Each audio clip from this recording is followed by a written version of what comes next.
What is up, RotoGrinders? 2 hours nonstop MLB DFS conversation starts right now.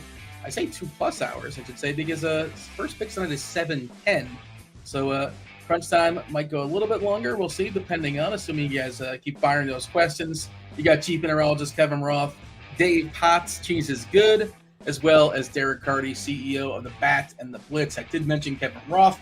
Let's go ahead and drop that weather report in the chat for the people in the YouTube. As you're clicking on that, of course, make sure you click on the like button and you subscribe and you turn those notifications. Do all those things. Hit all the buttons. We had a couple updates here from Roth. Straight yellow in Atlanta, straight yellow in Chicago for the Cubs. Green yellow for Kansas City. Green in New York. That's the Mets. A couple early games. Green for Detroit. Green for Boston. I'm not sure when those games were being played, but they are not on our slate. Myself, Tim Buell, Tasteful Tides. We're here for the next hour and change. Going to do some power rankings as far as our tiers. Going to throw some stacks in tiers. Some actual offenses that are pretty interesting. We've had a lot of good pitchers the last several days. It feels like we've been spoiled. And Tim, this is kind of payback, right? I feel like this is kind of payback where it's like, well, there's a couple pitchers I guess you can feel okay about. One I feel really good about. I think the field is as well. And then it falls off, right off the table pretty quickly. We have 5 offenses. I want to say 5 offenses today amongst the 20 that have a team total of at least 5, which we haven't necessarily got I can't recall that kind of slate the entire season. 5 teams that have a team total of 5 or more. Tim, happy Tuesday. How are things? Doing all right? Yeah, I'm doing well, Dean. This is our first Grinders Live for MLB. What's up with that? I know. I just looked at the schedule from earlier on in the season, and this is our very first Grinders Live. So this is my very first tiers of the entire season. So excited to be on with you. This is likewise.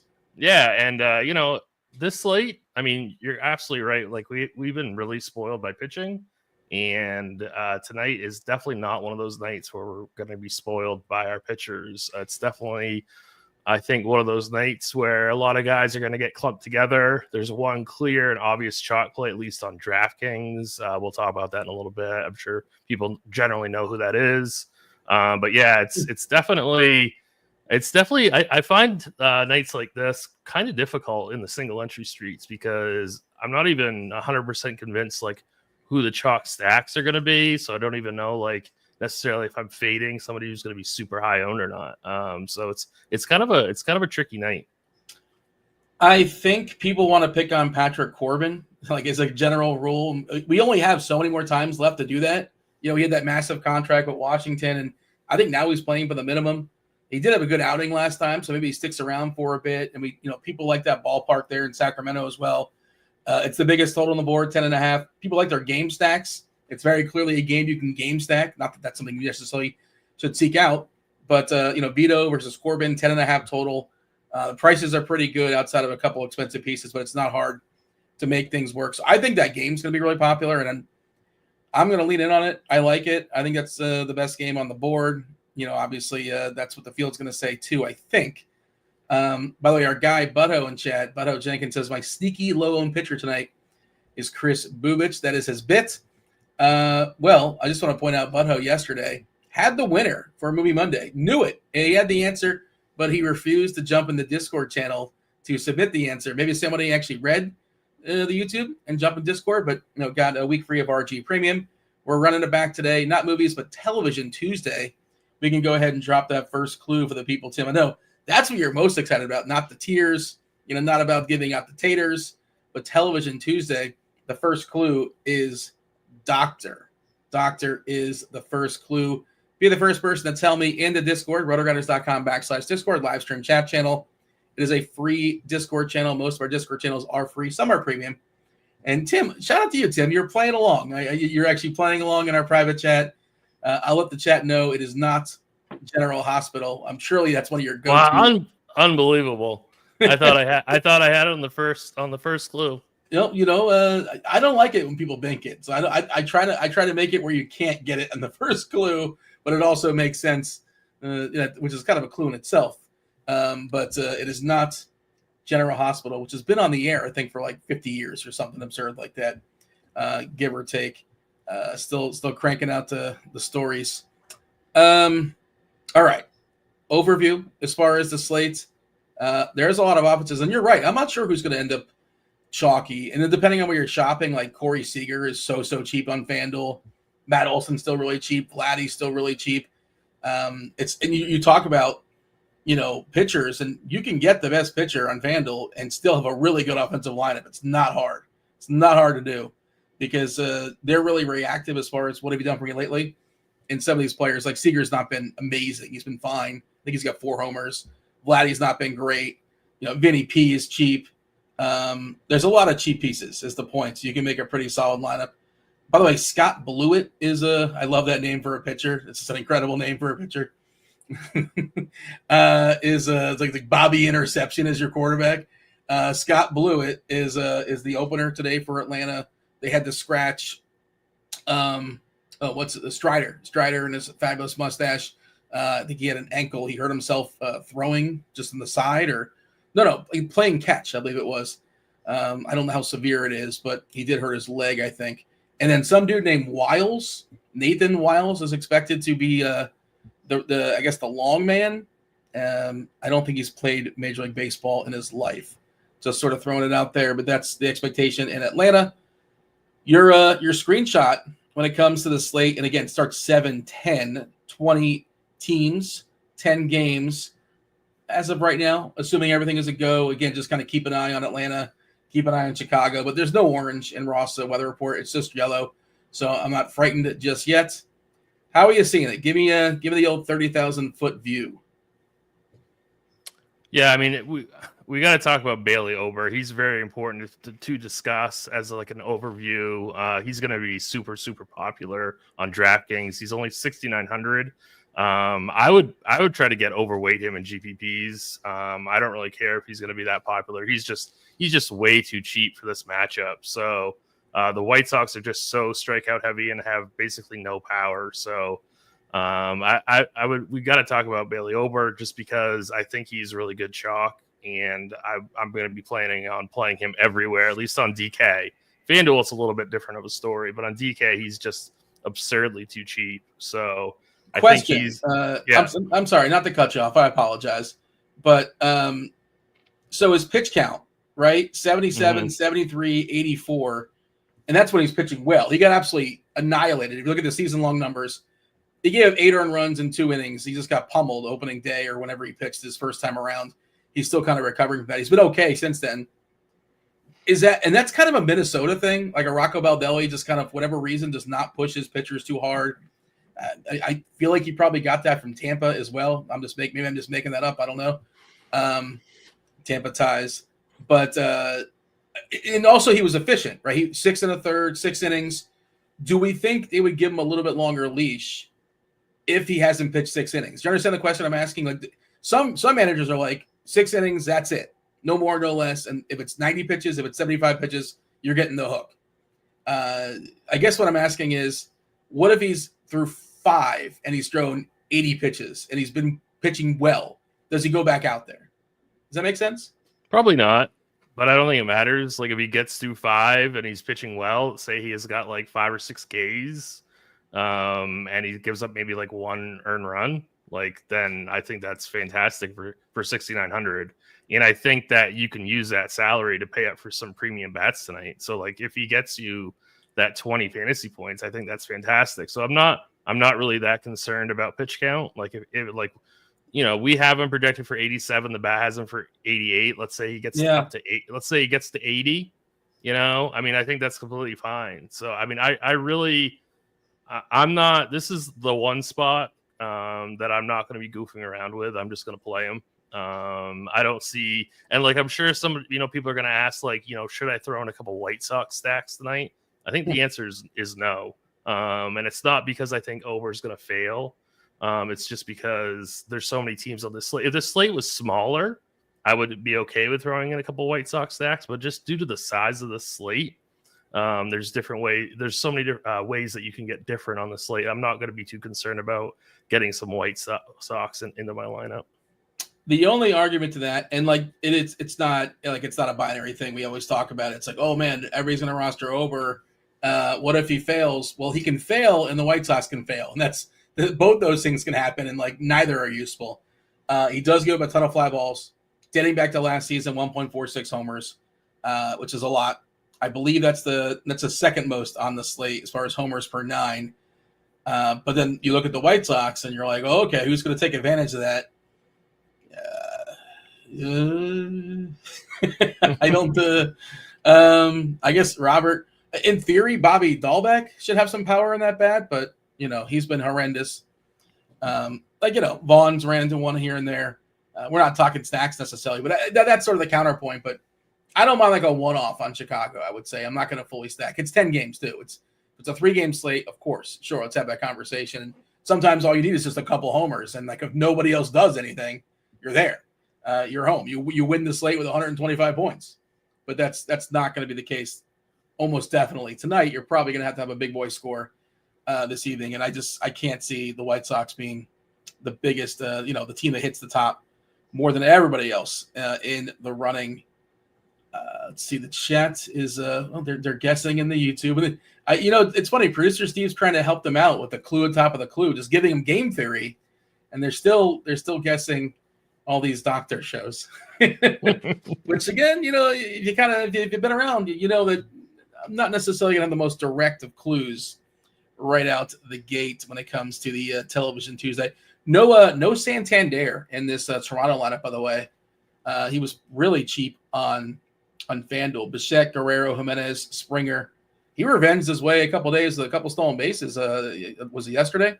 Some revenge stolen bases, not letting those legs. Kirk, Rodin, Wagner, Clement, and Lukes. All right. Who are we waiting for as far as lineup? The Angels is a pretty important one. Houston. Texas, Oakland. I keep doing it. Texas and the Athletics. I know. The Athletics, yeah. Oh, we should mention, and I think last I saw, we're actually projecting him to play, which would be incorrect based upon the report that I saw. Yeah, so Nick Kurtz, one of the biggest prospects in all of baseball, just annihilating baseballs, is called up. The Athletics called him up, 22 years old. They're saying that he's going to sit today. They're going to give him a chance to acclimate. Left on left, he's a lefty. The numbers in the minors have been awesome. He's super cheap, and I was like, oh, this could be an interesting sleeper. I was looking at his splits earlier in the day as well. Much better against righties in the small sample, which is predictable. He's not playing. According to the report, he's not going to be in the lineup. But just put that name in your back pocket, and as long as the sites make him really cheap, he's going to be useful, and probably tomorrow. I don't know who they're facing tomorrow, but probably a righty and probably a bad righty. But again, I don't know. But just to recognize that Kurtz, is not going to play today. According to reports, their lineup is not out just yet, but that's a name that you are going to want to know. All right. Other pitchers. Did we talk about Bubic? We kind of mentioned him in passing. Yeah, we got to talk about Bubic. He's the best pitcher on the board, right? He's the best pitcher on the board, and he probably has an even better matchup than Ober. I mean, how bad do you have to be to have a lower implied team total than the White Sox? The Rockies are coming in with a 2.96 team total. The White Sox are 3.41. Bubic is going to be, I think, possibly even chalkier than Ober. It's going to be pretty close between those I think two. so. But either way, like, cash games have been kind of hard, I think, in the last few days, but tonight's really easy when it comes to who you're going to be pitching in cash games on DK. You're just going to be pitching Bubic and Ober, and that's just that. And then on FanDuel, I think Bubic is definitely the cash game guy at 10K. So I mean, he gets a really, really amazing matchup. Like I said, Colorado's got the lowest implied team total. Bubic's been pretty solid this year. I think he did struggle against the Yankees a little bit, but for the most part, he's been really, really good. So he's the clear number one today. There are definitely going to be pivots. I ran Sims before the show, and I'm getting to a lot of Christopher Sanchez on both DK and FanDuel. So I think he's super interesting for GPPs. But if you're looking for like the quote unquote safe option, Bubic is clearly the safest pitcher on the slate. by chance, did you happen to look at the plate IQ for the Rockies as far as their strikeout tendencies against lefties dating back to last season? Have you looked at it yet? I briefly did, and it's like a sea of red in the K percentage column. I can't remember exactly what it was, but it was insane. Kyle Farmer is got a pinch of green at 19.7%. That's the hitter that strikes out the least versus lefties. But oh my God, 32.4% collectively, which is just a bonkers. I don't know if I've ever seen 32.4%. I don't know. That number is crazy. And then last season, Bubic had 30% Ks. If you extend it to this year, you can include both years, 28.5%. It's all green as far as the ISO and the WOBA. He's getting a ton of ground balls. He doesn't really walk guys. He's been really good. He's been very, very good. I'm in on it. I think he's the clear best pitcher because in part, not necessarily because he's spectacular, but you said the matchup and, well, who's left to talk about? You mentioned Sanchez. I don't necessarily want to pick on the Mets, but he's been very good too. And he's seen a huge spike in his Ks this year. I don't want to say small sample necessarily, but it's certainly been spectacular so far this year. We look at last season. You mentioned Sanchez. The strikeouts were, let's see, 20.3% last season. If we look at this season, and again, obviously the samples are going to be small. They are what they are. But we've seen it jump up to 30.7%, but it's backed up by a swinging strike rate of 15.5%, which on this slate, he's got the second highest. Well, he has the highest because, the highest is Scott Blewett, and that doesn't matter. He's a reliever, that doesn't count. So, yeah, he's got the 15.5% swinging strike rate this season. Bubic at 14.5.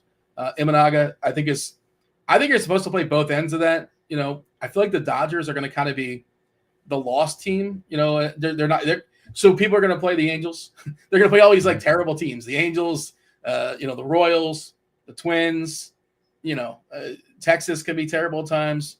The Athletics, the back half of that lineup at least is pretty rough. And I think the Dodgers are going to be kind of ignored. And, they're really good. They're really good at hitting baseballs. Some of the pieces are pretty expensive. You got Ohtani left on left. And Imanaga's tons of fly balls. That's one of my takes for the slate is just be over on the Dodgers.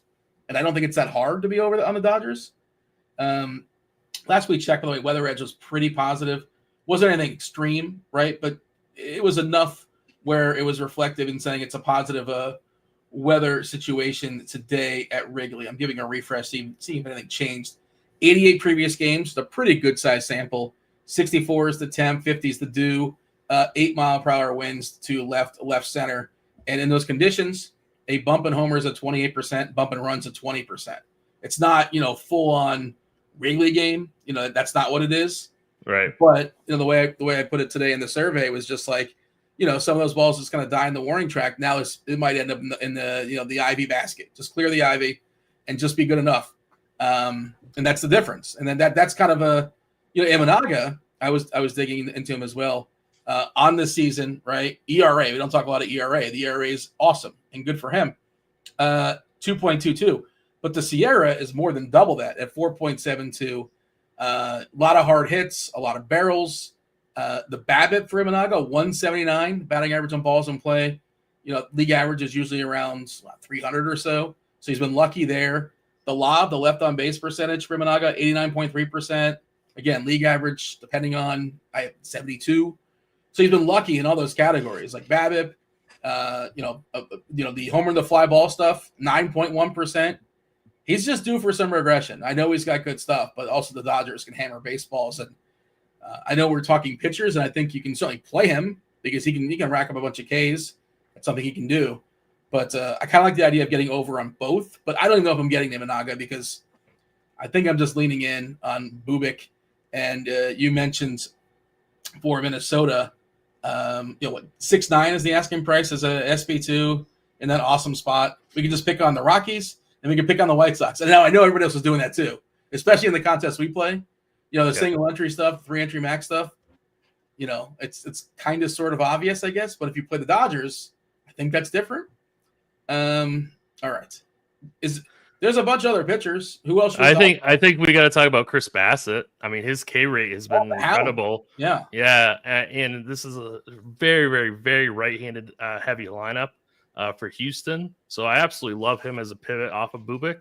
Again, I would just be all in on Ober, but for your SB1, I could see fading Bubik, or at least coming in like underweight, maybe not full fade, and getting to guys like Sanchez, getting to guys like Bassett, for at least for GPPs. I think you could take a really, really hard, long look at Bassett, because I think he does have a pretty nice ceiling here and a decent floor. So this is a pretty good matchup for him.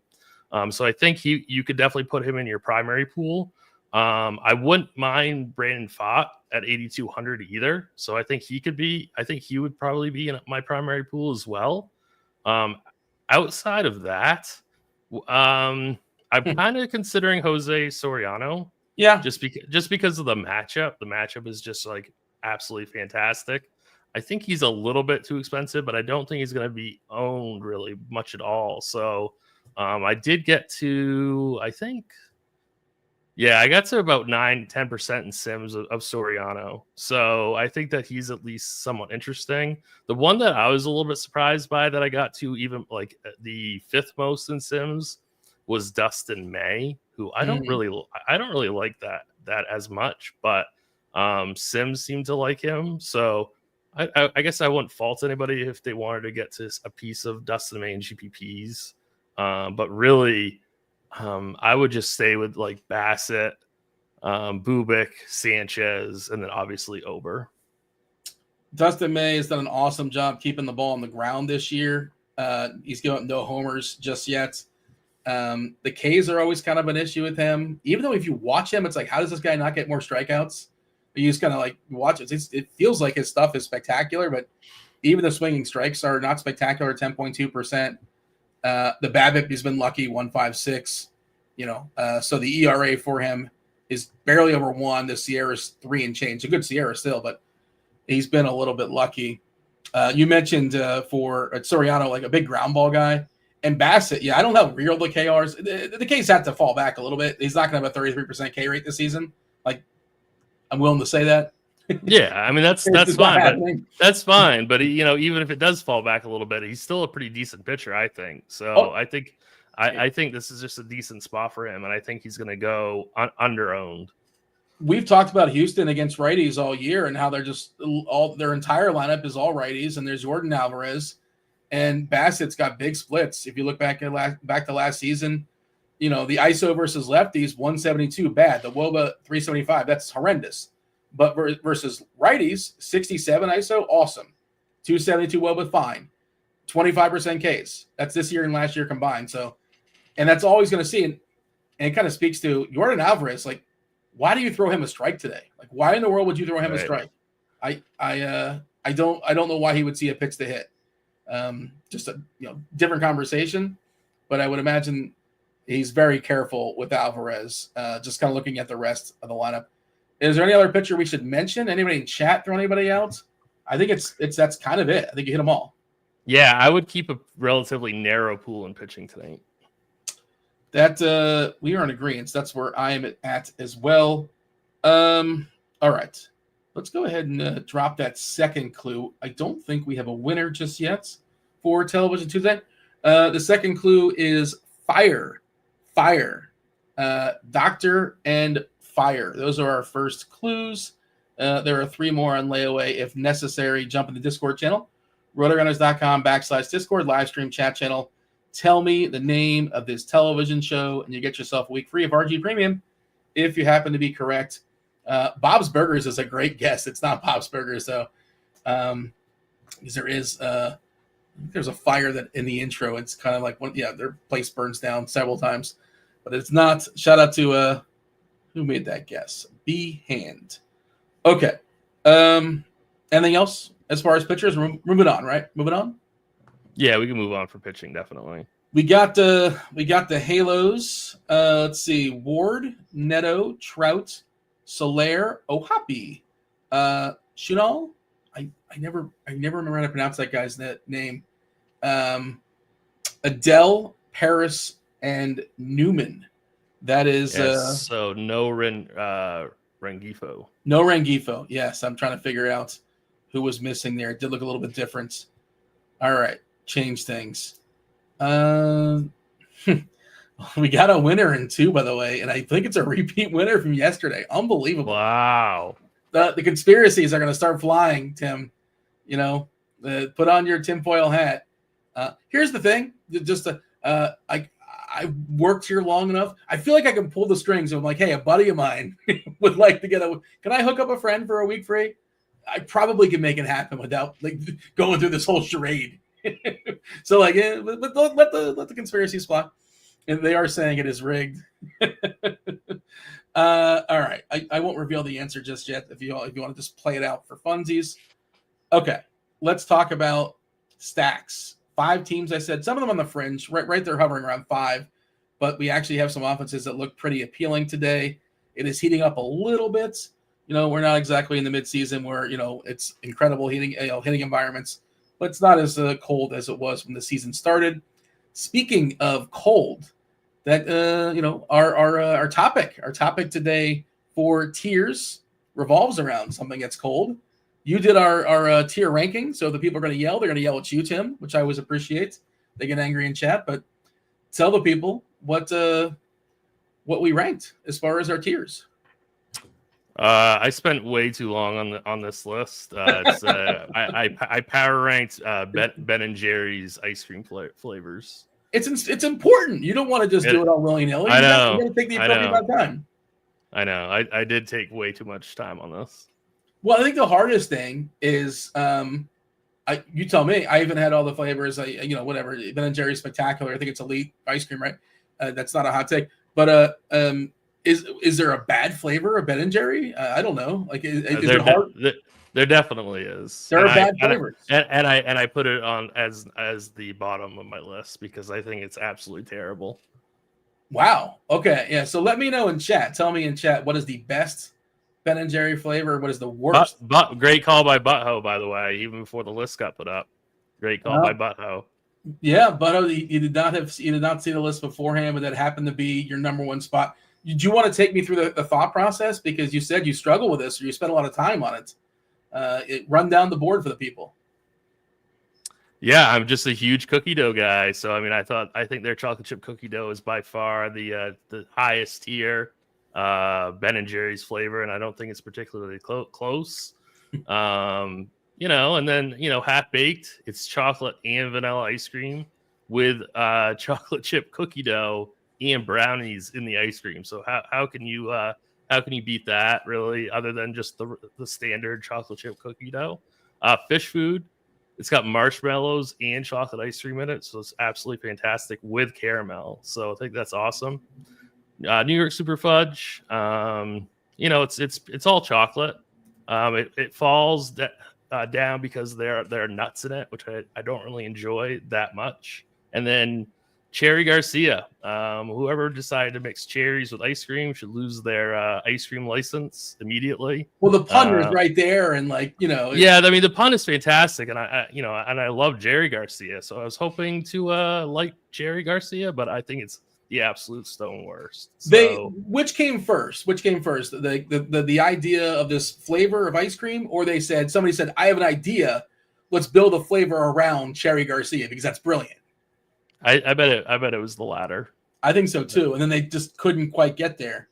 I haven't had it before, but is there any other flavor that's terrible? I'm Googling right now, and I'm trying to. Ben and Jerry actually made a list of like 10 flavor flops that we still giggle about. So I'm curious what they're. I went to the Ben and Jerry website today to do some like really hard hitting research on this, and I think there's a few different things that I would not like really.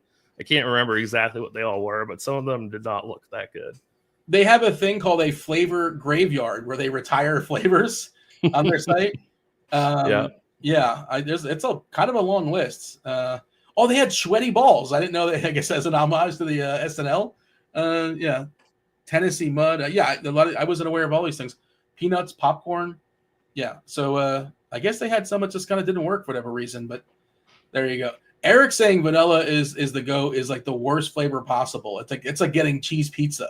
Like how vanilla has a ceiling. It can only get so high, right? Like, but did you like Super Fudge, or like how did you make the board? Because sometimes people still kind of like their fourth spot is good. I can accept Super Fudge, but I cannot accept Jerry Garcia. That's like Okay. a easy pass for me. I'll still eat the New York Super Fudge chunk. Sure.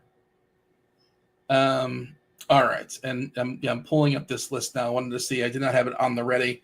A lot of takes in the chat as well. But what's wrong with cheese pizza? Nothing wrong with it, but it's just got a ceiling. That's all I'm saying. It can't be elite. It can only be so good. It's a base essentially. All right. Let's go ahead. Let's throw some teams in the stacks. We have 20 teams to rank. We have Roth and Day Potts and Derek Carty coming in about 30 minutes or so. A lot of people in chat like coming at you with they're big fans of Cherry Garcia. So, that's fine. They could. It's more for them then. That's fantastic. I'm happy for them. I'm happy for him too. Yeah, whatever makes you happy. Okay, so 7:10 is first pitch. We're not including Baltimore and Washington or Seattle and Boston. That's on a different slate. Philadelphia taking on the Mets. 8 total, 2 good offenses. Sanchez has been lights out this year so far, especially as far as strikeouts, punch-outs. We saw Mr. Smile, Francisco Lindor, had 2 reasons to smile yesterday. Banged out a pair of homers. Of course, the Polar Bear can always bang one out. You got Harper and Schwarber. This ballpark is not great, not conducive for hitting homers, but when they hit it, who cares? Doesn't matter. It's going to go. Where do we have the Phillies and the Mets? 2 teams that, again, it's kind of bizarro. The better offenses, in general, some of the better offenses are just kind of not going to be played very hard for reasons. And I think these are 2 of them that aren't going to get played a ton, even though they're, matchup agnostic. 2 of the better, just actual lineups. I really don't mind the Phillies today. They're probably going to go in fish food for me. They just have massive upside. They're going to go very, very low owned. I don't have much respect for Canning. Don't love this ballpark though, so that's one thing that'll hold these Phillies down. But I do like this lineup. I do like this team. So they'll go in fish food for me. The Mets, obviously that top half is fantastic, but I do like Sanchez quite a bit today. The Mets have under a 4 total at home, so I'm going to put the Mets in New York Super Fudge chunk. I think the Mets are fine for maybe some power one-offs, but I'm not interested in stacking them. So Chris in chat is asking, has anybody's ever tried booger? I guess it's booger flavored ice cream. It's fire. Are you aware? Was this a Ben and Jerry flavor? I'm not aware of this flavor. I've never heard of it. Would you try it? Would you try it? I don't know. I would kind of like to know what's in it before I tried it, but I assume it's just sort of like, I don't like. He was describing how delicious, just a snot type of texture. That's not selling it necessarily. But, there you go. Did you ever watch Nathan For You? Did you watch that show that was on Comedy Central? Oh my god, I have not. Nathan Fielder, spectacular. He would go to businesses and find little ways to improve their business. And one of them, he went to an ice cream shop and he created this poo flavored ice cream just to get people talking. Mm-hmm. And I don't want to go on the whole rabbit hole, but I'm Nathan For You. It's hilarious. It was on Comedy Central years ago, and he's doing a show on. There you go. There's Nathan Fielder. You've seen the meme before. You've seen this guy, have you not? With his friends. Do you know what I'm talking about? Oh yeah. I have seen him before. Yeah. Somebody in the chat vouch for me. Let the people know how good Nathan Fielder is. Got some shows on HBO as well. Okay. The next game up, St. Louis, Atlanta. Scott Blewett and Wiles is the presumed arm coming out here for Atlanta. It's going to be a bullpen game taking on Andre Palante. Atlanta is a minus 150 favorite. Where do we have the Braves and the Cards? Cardinals, I'm going to put in half baked. I do like them quite a bit today. This is going to be a bullpen game for Atlanta. St. Louis is very, very inexpensive here. You can fully stack this team really easily. And I don't think that it end up very, very chalky. So guys like Lars Nootbaar, Wilson Contreras is only 3,200. I like him quite a bit. Nolan Gorman is only 3,300. I love him as well. So, I mean, I think this team is really, really nice because it's so easy to get 2 stud pitchers, or even if you just want to go over and Bubik and then Cardinals and a really, really expensive stack. This can be your fill-in stack. So just for that reason, I really like the Cardinals tonight. And then the other side of this game is also going to be in half-baked for me. The Braves, for the most part, kind of let everyone down last night, but I think we can go right back to them. So guys like Olsen at 4,500, Albies at 4,800, I absolutely love.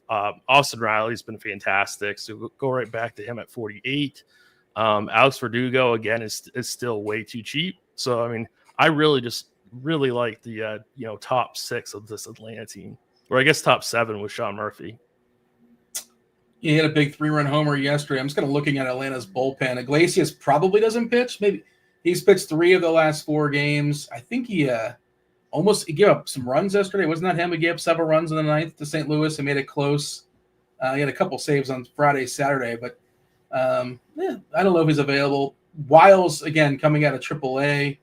He looks like the freshest of the arms. Blewett did throw 43 pitches on Friday. So he probably goes 3 innings, depending on 2-3 innings, depending on. You're not rostering him, obviously. You're not considering him. There's no chance. There's no reason to play Scott Blewett. Third clue. Let's just play out the string here for Television Tuesday. The third clue is guess. Doctor, fire, and guess. Those are our 3 clues. Let's see. SDL cards with the Braves is a bet on SAO today for what it's worth. All right. Oh, yes, the Cards betting against. He's doing the emotional hedge. He wrote up the Braves.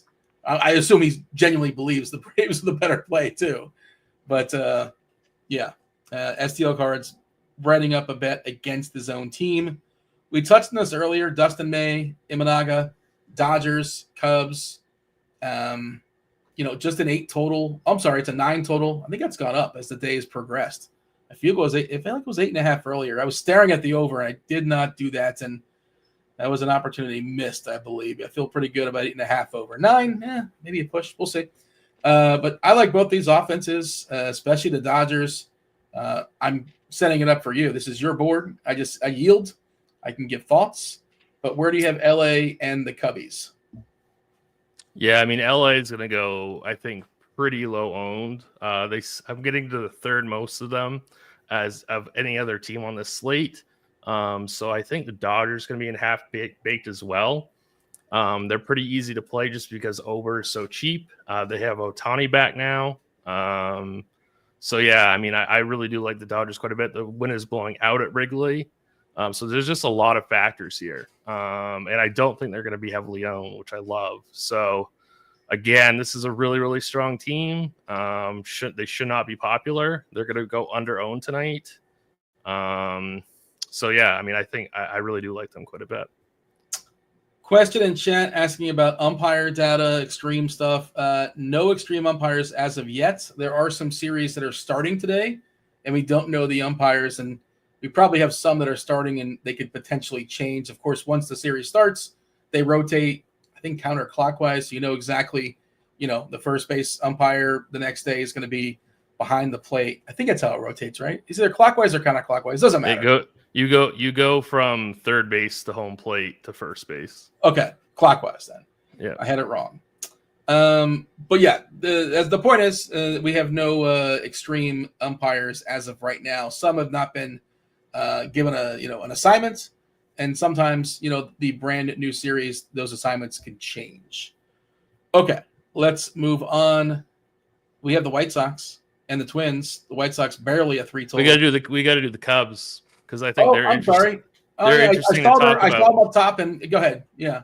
Yeah, so as a stack, I don't really like them. I absolutely love Kyle Tucker to hit a home run tonight. Saw some people talking about that in chat, but I don't like the stack that much.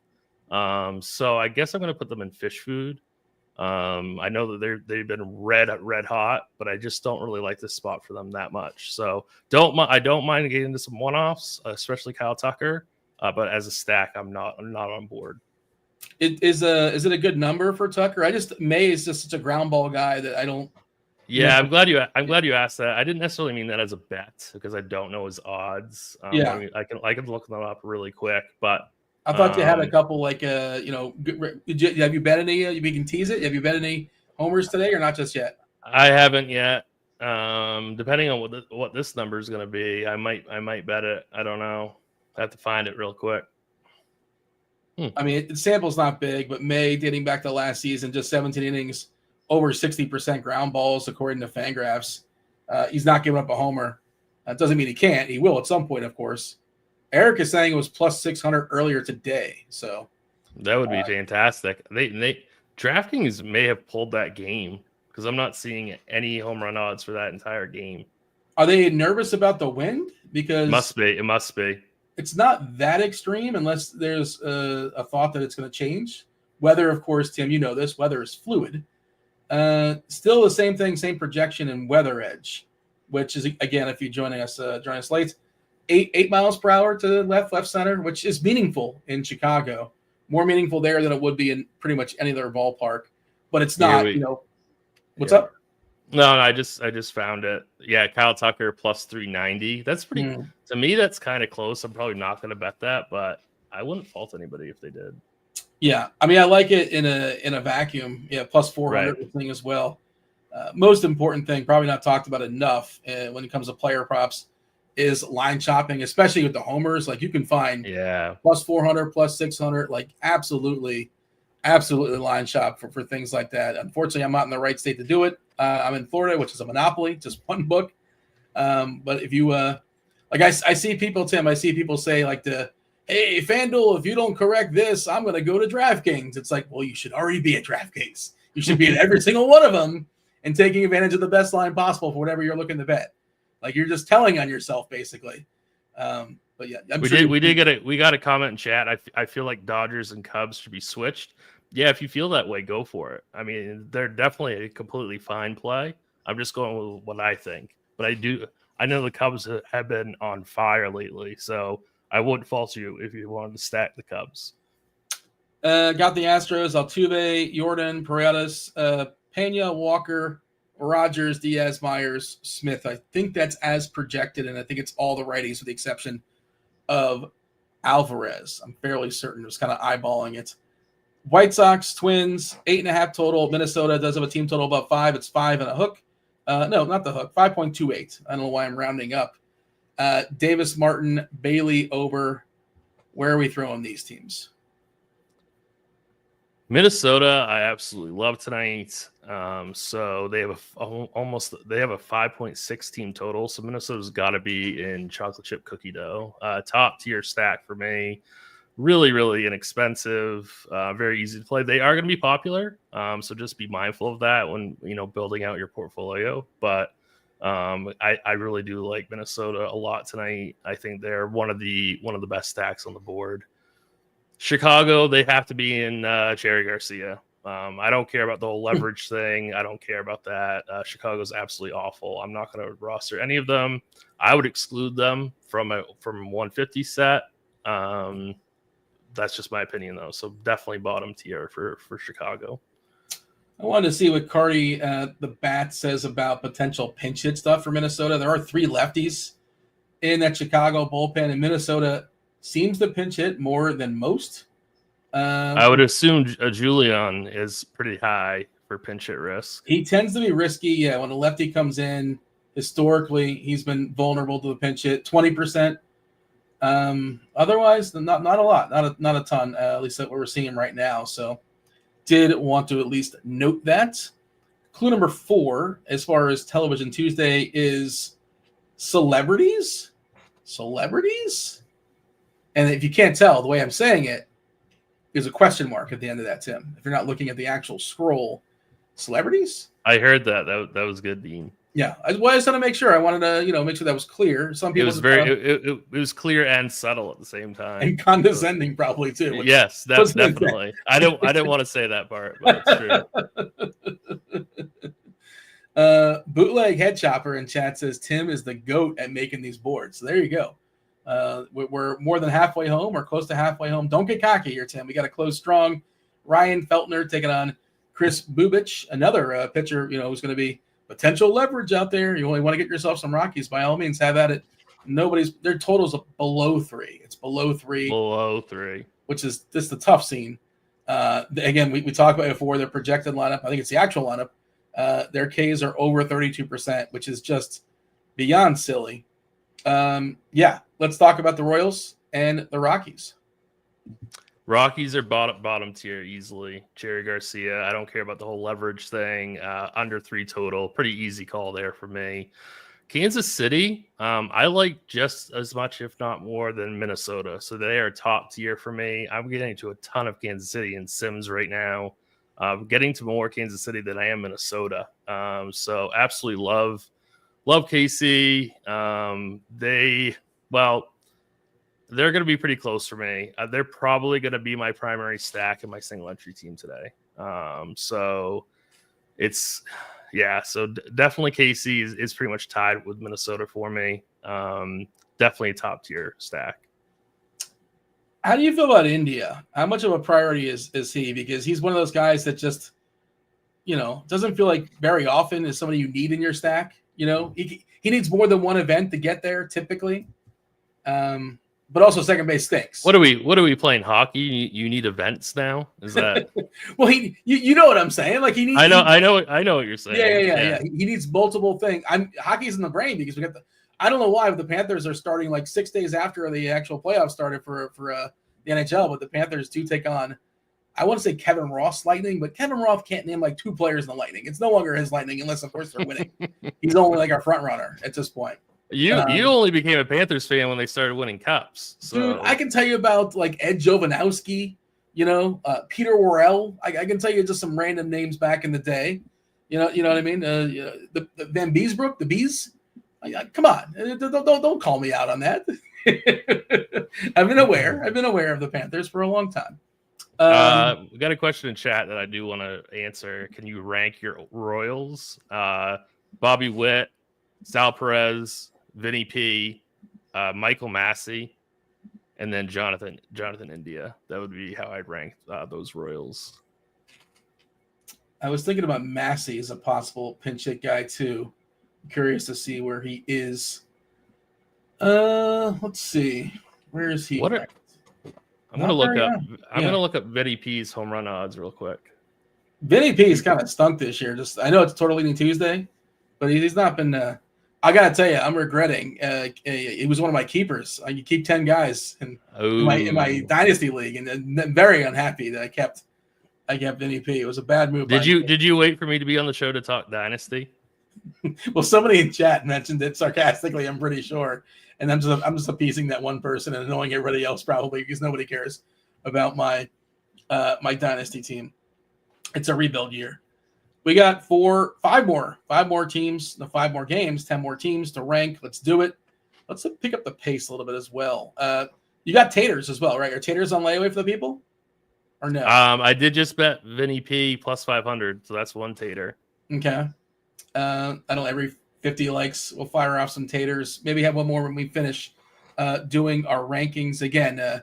Crunch time. You got Dave Potts. You got Carty as well as Chief Mineralogist Kevin Roth. The Raptors. The Toronto Blue. It might as well be the Raptors. Toronto Blue Jays taking on the Houston Astros. 8 total. Blanco, the Hound, Chris Bassett. Bassett's been awesome this year. All those righties for Houston. I don't really like the Astros today. I liked them a little bit yesterday. I don't really like this game for offense. I would just say on FanDuel specifically, and you probably saw this, Jordan's really cheap. He's 3.3. And even cheaper, Vlad is 3K flat, which is just really good. Probably more of a cash game thing. Of course, you can play them in tournaments as well as one-offs, things like that. But where do you have Toronto and Houston? Are you with me? I think I'm mostly ignoring this game, more especially Houston. I'm not playing Astros. Yeah, so at least on DraftKings, this is a big-time catch-me-up game. I have no interest in either one of these teams. They are talented enough to put in New York Superfudge chunk, but this is not a team. Neither one of these teams are getting to in stacks at all. Maybe some power one-offs like Jordan Alvarez or Vlad, like you mentioned, at least on FanDuel. But on DK, I'm really not getting to either side of this game. So this game is just a clear put this in the New York Super Fudge tier and call it good. Andrew says Vinny Paz the rapper. I thought Vinny Paz was a boxer. Wasn't like Vinny Pazienza a boxer back in the day? Maybe it's the same guy. Not sure. Maybe it's a different guy with the same name. I don't know my rappers or boxers very well, so we could play a fun game, rapper or boxer. We can do that going forward. Probably could. That'd probably be somewhat entertaining. It's not my wheelhouse either, but I am aware of Vinny Pazienza. Okay, let's move on. 4 more games to knock out. Let's see. Who is up next? Oh, it's the Pirates. The Pirates and the Angels. Jose Soriano, Bailey, Falter. The Angels is another one of those teams that have a 5 total, barely hovering around 5. Pirates 3.5. I guess it's a positive ballpark jump for them, because their ballpark is so tough. But that lineup is unspectacular outside of O'Neal Cruz. Reynolds is pretty solid, but beyond that, it's just tough for me to get to the Pirates.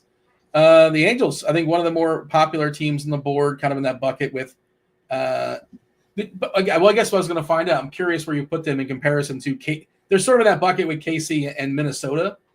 I'm not sure if you're going to throw them there or just kind of a tier below. I'm curious. You tell me. Where are we putting the Angels and the Pirates? They're a tier below for me just because I like Minnesota and KC that much more. So they belong in the half-baked tier for me. Pittsburgh is in Cherry Garcia. They have close to the same implied team total as Chicago White Sox do. I don't even mind pitching some Soriano tonight. So they are a bottom tier team for me.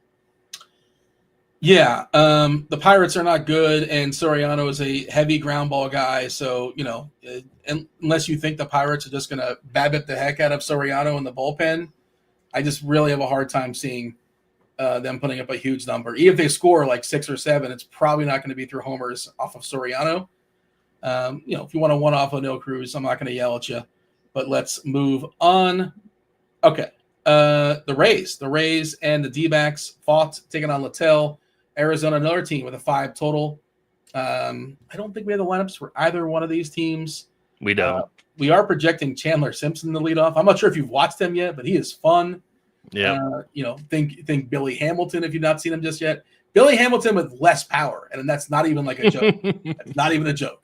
But maybe more speed, possibly more speed, but less power than Billy Hamilton, who at least got a couple homers off of John Lester back in the day. I assume he's going to lead off here. And if he gets on base, he's going to go. He's going to fly over 100 stolen bases we've seen in the minors. Tampa, Arizona, what do you got? I guess Arizona just dropped according to our chat. Oh, they did. Okay. Yeah. Arizona. They're between half-baked and fish food for me. I guess I'd put them in fish food. They're definitely a really solid team tonight, over 5 total. I have a little bit more faith in Zach Littell than I do some of these other pitchers. So I guess they are fish food for me. The Tampa Bay Rays are New York Super Fudge Chunk. I don't really want to pick on Fott, but Tampa Bay does have a couple of power lefties that could get to him. So I would put Tampa Bay in New York Super Fudge Chunk. Yeah, I don't mind the lefties for Arizona, for Tampa, or for Arizona as well. But yeah, this game basically, I like the lefties. Would you have Arizona ranked higher? Would you put them in the same tier as in the half-baked tier? It's a tweener, like the way you said it. I think they're kind of in between. I'm not going to yell. I'm not going to fight about it. But they sent down McCarthy, right? Wasn't McCarthy sent down? Just want to note he that. Was. Carroll, Perdomo, Smith, Naylor, Gurriel, Moreno, Suarez, Thomas, and is that Tawa? I don't know how to pronounce that. I think it's Tawa. Yeah, I've not seen or heard it pronounced just yet. I like to be prepared and know that, but next time we'll make sure to get it right. It's like a lot of lineups where I just don't like the back end a lot, but I guess Tawa's cheap. Smith has been great versus righties, and Carroll outside of Corbin Carroll, I feel like this team is too expensive. Yeah, I will say on FanDuel, Naylor's 3.3, which is an awesome price. Yeah, I like that. Smith is 3K as well, so don't mind that, but a little bit more expensive on DK, like you pointed out. We'll drop the 5th clue for Television Tuesday. That is Song So we have all 5. Tim, I noticed you gave up after General Hospital. I did, yeah. I did my one guess, and that was it. You gave a courtesy guess, and you're saying that's as much as I'm going to play along. Yep. Dr. Fire guess celebrities and song. That is our 5 clues. We already have a winner, but if you want to play in your own accord, by all means, get that winner for the people. Milwaukee and San Fran, 7.5 total. Quintana taking on Jordan Hicks. Man, who's the pitching coach in San Fran? Because Hicks is another San Francisco pitcher. It just can't throw strikes. It's hard to roster him, but, this ballpark stinks, so it's hard to roster hitters as well. How do you see Milwaukee and San Fran? This game is really ugly all the way around. I really don't have interest in Milwaukee at all. I don't necessarily want to. I don't really like Jordan Hicks at all, but I don't really like the spot for Milwaukee that much. Only a 3.5 applied team total. So I guess Milwaukee would go in New York Super Fudge chunk for me. And then San Francisco, maybe fish food. Decent prices, pretty cheap. Some power here for San Francisco. I don't mind them just as like one-offs or mini stack. So I guess San Fran can be like a fish food tier. Yeah, Chapman, once upon a time, Wilmer Flores was known as a lefty master. Still not terrible. Dating back to last season, 154 ISO, that's fine. Elio Ramos, and kind of surprisingly, Willy Adames, dating back to last season, a 104 ISO versus lefties. That's bad. And he signed like a 7-year deal, but I guess he hit more homers versus righties last season. I don't know if that's the case for his entire career, but it's kind of note. The power's not been great versus lefties. I still think he's fine and playable. Last game, this is the main course, the dessert, 10.5 total. Patrick Corbin, Osvaldo Bido. We did get an Oakland lineup. Jesus, drink again. A Sacramento Athletics lineup. It did drop just a few minutes ago. No lineup just yet for Texas, but the Athletics, Butler, Rooker, Soderstrom, Langeliers, if you're on crunch time. Andahar, Blade, Wilson, Urshela, and Urias. Did also want to note, I just kind of wrote about this earlier today. I was talking about players that are due for the old regression monster. ERA, this is this season only Bido, right? It's like, Bito's got a 2.61 ERA, but a 5.07 Sierra because he's given up a ton of fly balls, not enough strikeouts. His homer in the fly ball is 2.9%. If you think that's going to continue going forward, it's spoiler, it's not. 0.44 homers per 9. Some of those fly balls will turn into homers. And Texas, especially Corey Seager is an egregious price. On both FanDuel and DK. Yeah. I think he's one of the best plays on the slate. I like Garcia. If you look at Adalis Garcia as far as advanced, like advanced BBP. What am I talking about? The advanced metrics, he's like top 5 or so, give or take, in exit velocity, barrels per at bats. He looks locked in this year, and this ballpark we think is going to play fair, if not better than fair, for hitters. I gave a big build-up, Tim. Now tell me I'm wrong. Do you like Texas and the Athletics as far as a both of these teams are easily in the top tier. This is probably your best quote-unquote game stack on the night. Both sides of this game is absolutely fantastic. Both teams have over 5 implied team total. So absolutely love both sides of this game. We just got the Rangers lineup, and it appears... How are we looking? Okay, so Semien is going to be batting 5th. Yeah. Smith is going to be batting leadoff. Yoko's doing the catching, by the way, different catcher. Yeah. But Langford and Garcia in there. Man. Has Jock Peterson even gotten a hit this season? He's been horrendous. Is he in the lineup, Jock Peterson? He is, yeah. Yeah, I'll tell you who's happy Jock Peterson exists is Marcus Semien, because he's been a disaster too. But he can just say, "Hey, look at Jock. Don't talk to me. He's worse." Revenge game for him. But he's super cheap, Semien. I think he's still like a cash play, because second base stinks so much and he's so cheap. I think you could still play Semien in cash. And if you're playing stacks, sure. I do think this Texas team is like got a shot to hit 3 or 4 homers. Definitely. I still believe Peterson can hit homers. The Seager play is awesome. The Garcia play is awesome. And then Berger is really cheap as well. He's another guy that's kind of scuffled out of the box. I believe he's got some power. And talk about Beto, again, giving up a ton of fly balls, one of the most fly ball heavy guy on the slate. He's been protected this season, but it's going to implode at some point. So I like Texas and the Athletics, like at 1-2 is my top 2 teams on the board currently. All right, so let's go ahead and give the recap. We'll tell the people about Television Tuesday, the winner, if you haven't quite figured it out just yet. Also want to mention, all the bells, all the whistles, everything we're showing off here. We gave out a week free of RG Premium, football, baseball, basketball, hockey, all the sports, PGA, MMA. You get the optimizer, you get the rankings, you get the articles.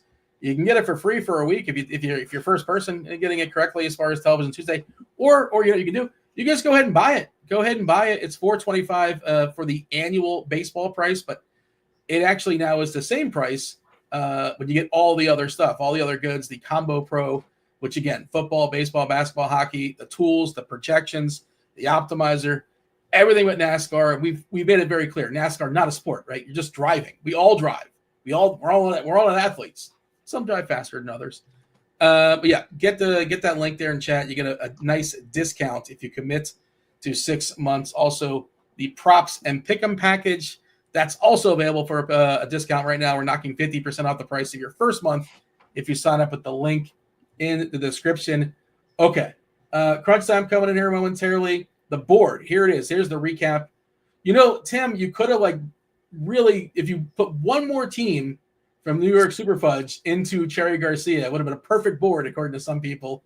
But you don't play favorites. You just play it straight. I don't. Yeah, I just play it straight. 4 teams up top and chocolate chip cookie dough. Again, Tim, if you're joining us late, he power ranked his best flavors of Ben & Jerry ice cream. I'm sure Dave Potts, Cheeseisgood, probably will have a thought in this as well if he's lurking in the wings. Kansas City, Texas, the A's, and the Twins all hanging out with chocolate chip cookie dough.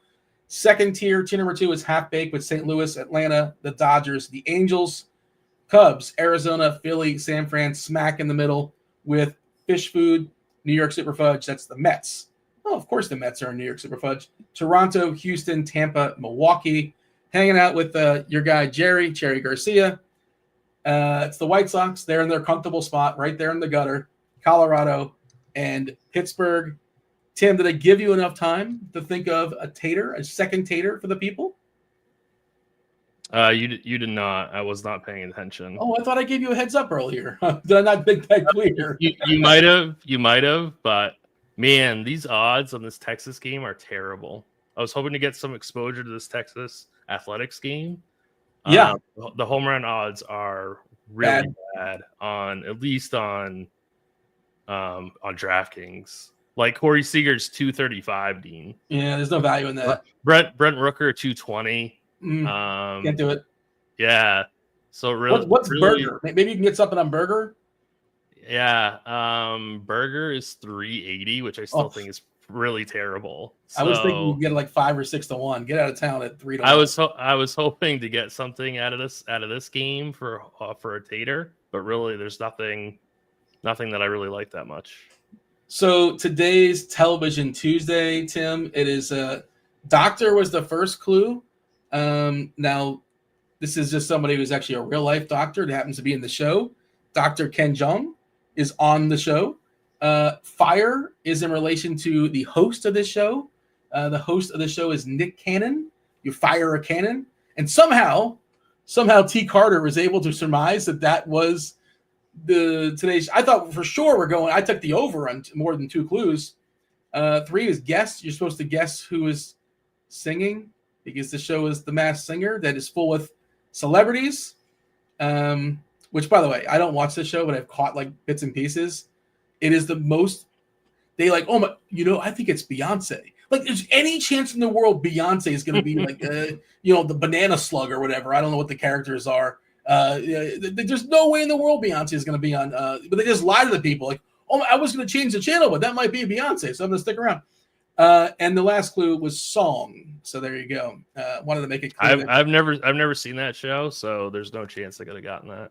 It's just, I mean, it's a big old lot. They try to pretend like the celebrities are like A-list celebrities, which is I've only seen snippets, but they're like, well, I think it's Mariah Carey. Oh, it's like, turns out it's like Urkel, you know, it's not, you're not going to believe it, but Mariah Carey had things to do. So who is your boldest stand on the slates as far as stacks? I think you kind of referenced it earlier. Give me your big stand as far as the slate. Stack wise. I guess it's KC. I think the Royals are my favorite. Boldest fade. Oh man. It's one of Texas or the Athletics. I'm not really sure which. I'm probably going to be fading Texas because I can't play everybody, you know. So I think Texas will be my biggest fade.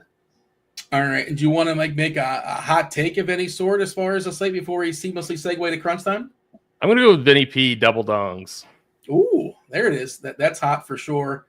I think we have at least 2/3 of crunch time, and if nothing else, we'll talk a little bit of ice cream. We'll talk a little bit of basketball. We'll talk a little bit. Dave is furious in the chat right now. So I think he was joking. I feel like I don't know. I don't know if he is. Have we ever seen the only time we've seen Dave furious is when I think TJ made fun of 2.5 Men. He was upset.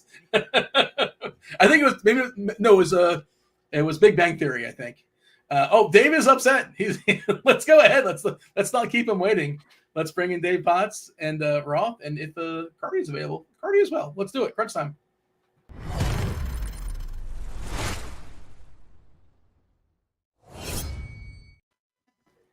Dave? Just I was having a pretty good day. Now I don't even know what's happening now. So that was this is Tim's fault, just so you know. This is all Tim's board. That's now, to be fair, you can't. It's pretty hard to put any Ben and Jerry's low on any list, and you're legally required to put something at the bottom. So I'll give you that. But the New York Super Fudge Chunk is at worst the best ice cream ever, and I don't know how that goes forth. Is not okay. What would you put in the bottom if pressed? Well, that's the thing. I understand how difficult it is to put something in the bottom.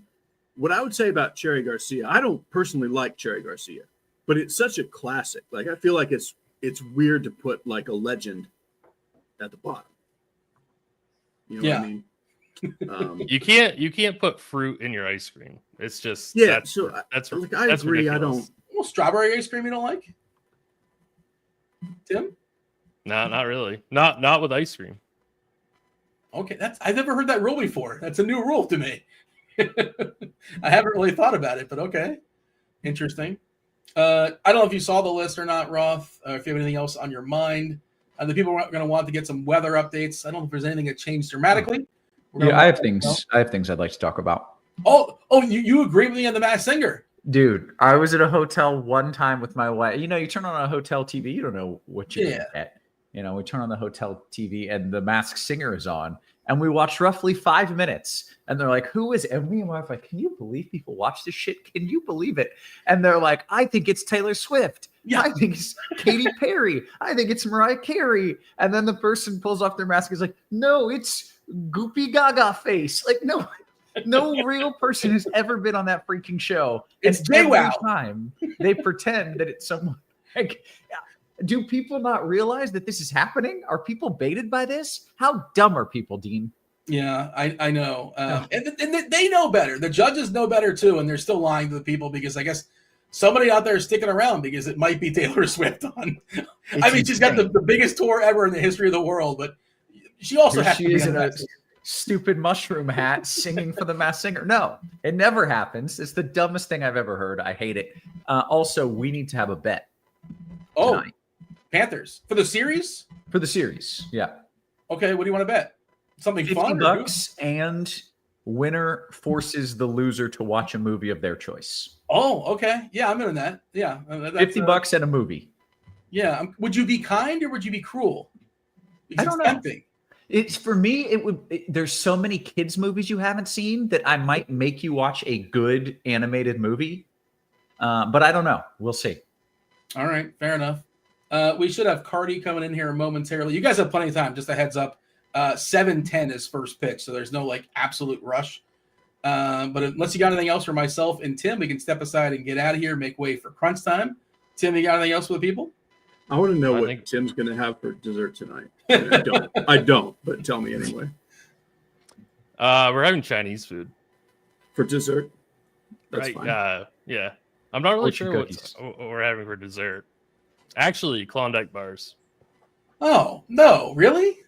Something's weird with the ice cream at the Klondike bar. It's just Dave, you seem so disgusted by that Klondike bar.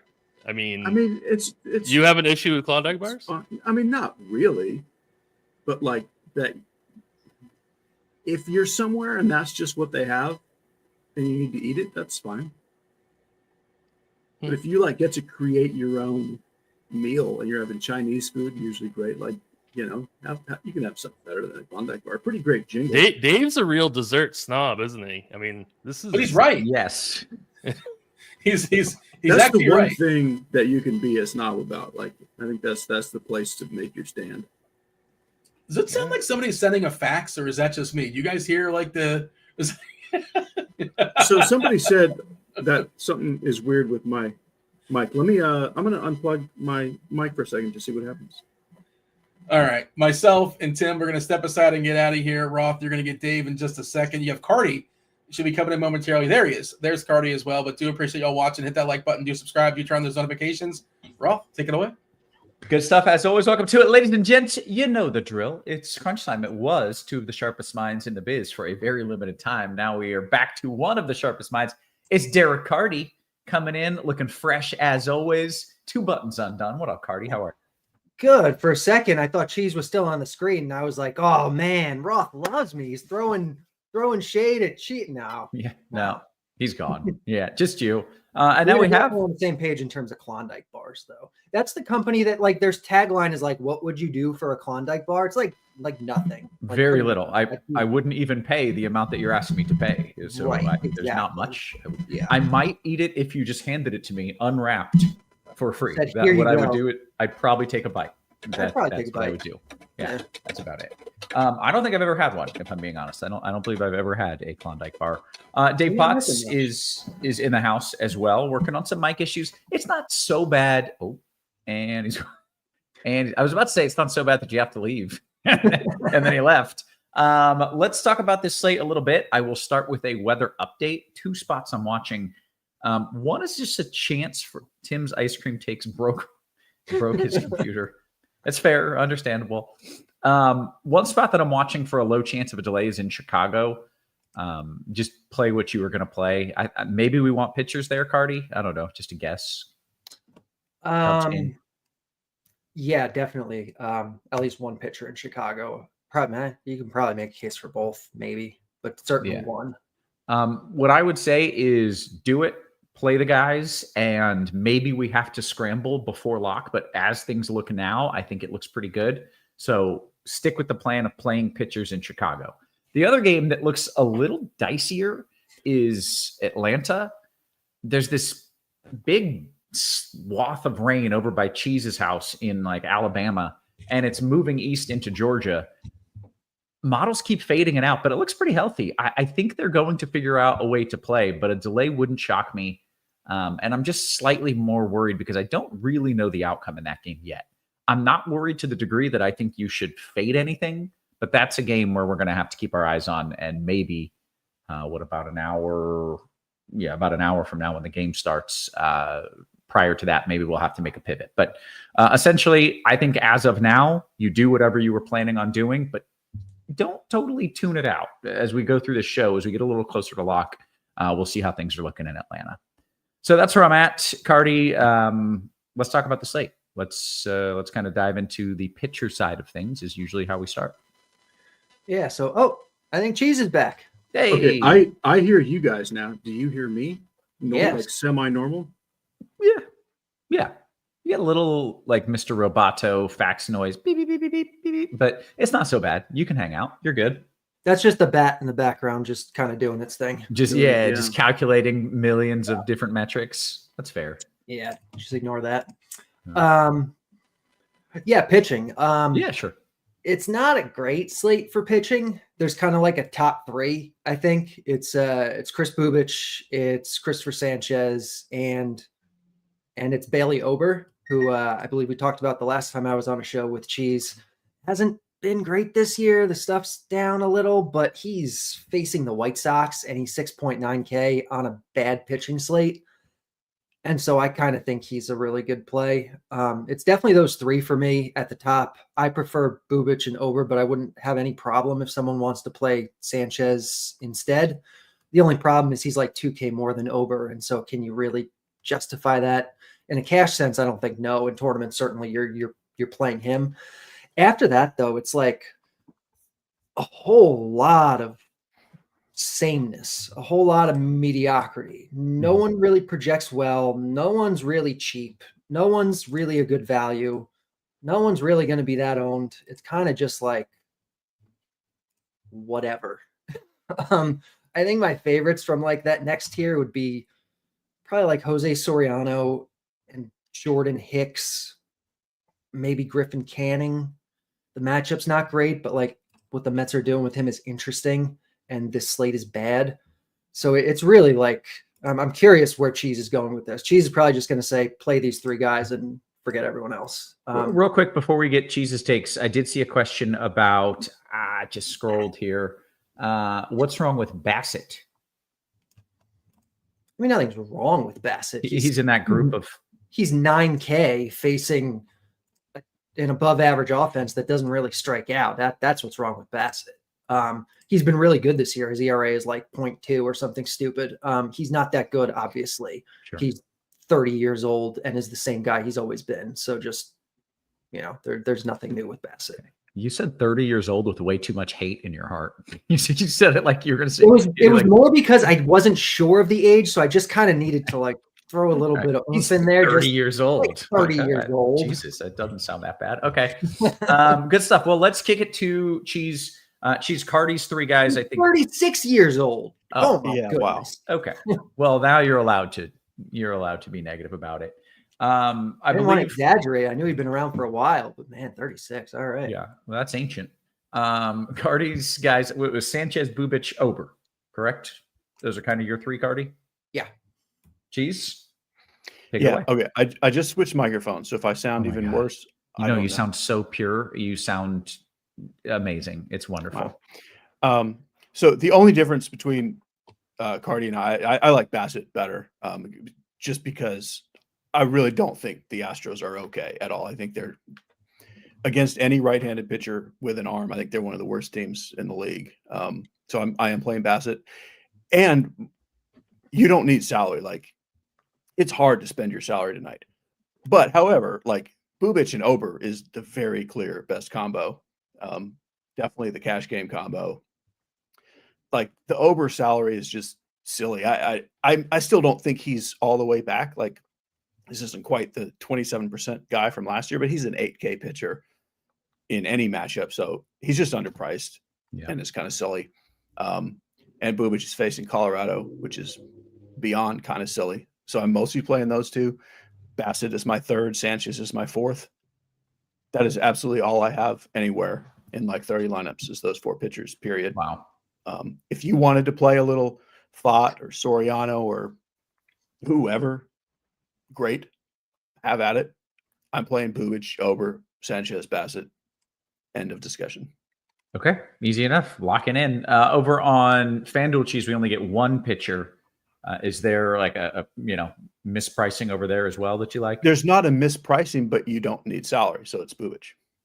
Easy enough. Like, Ober is $1,100 cheaper, which is fine. You don't really need $1,100 for anything. But if you do, great.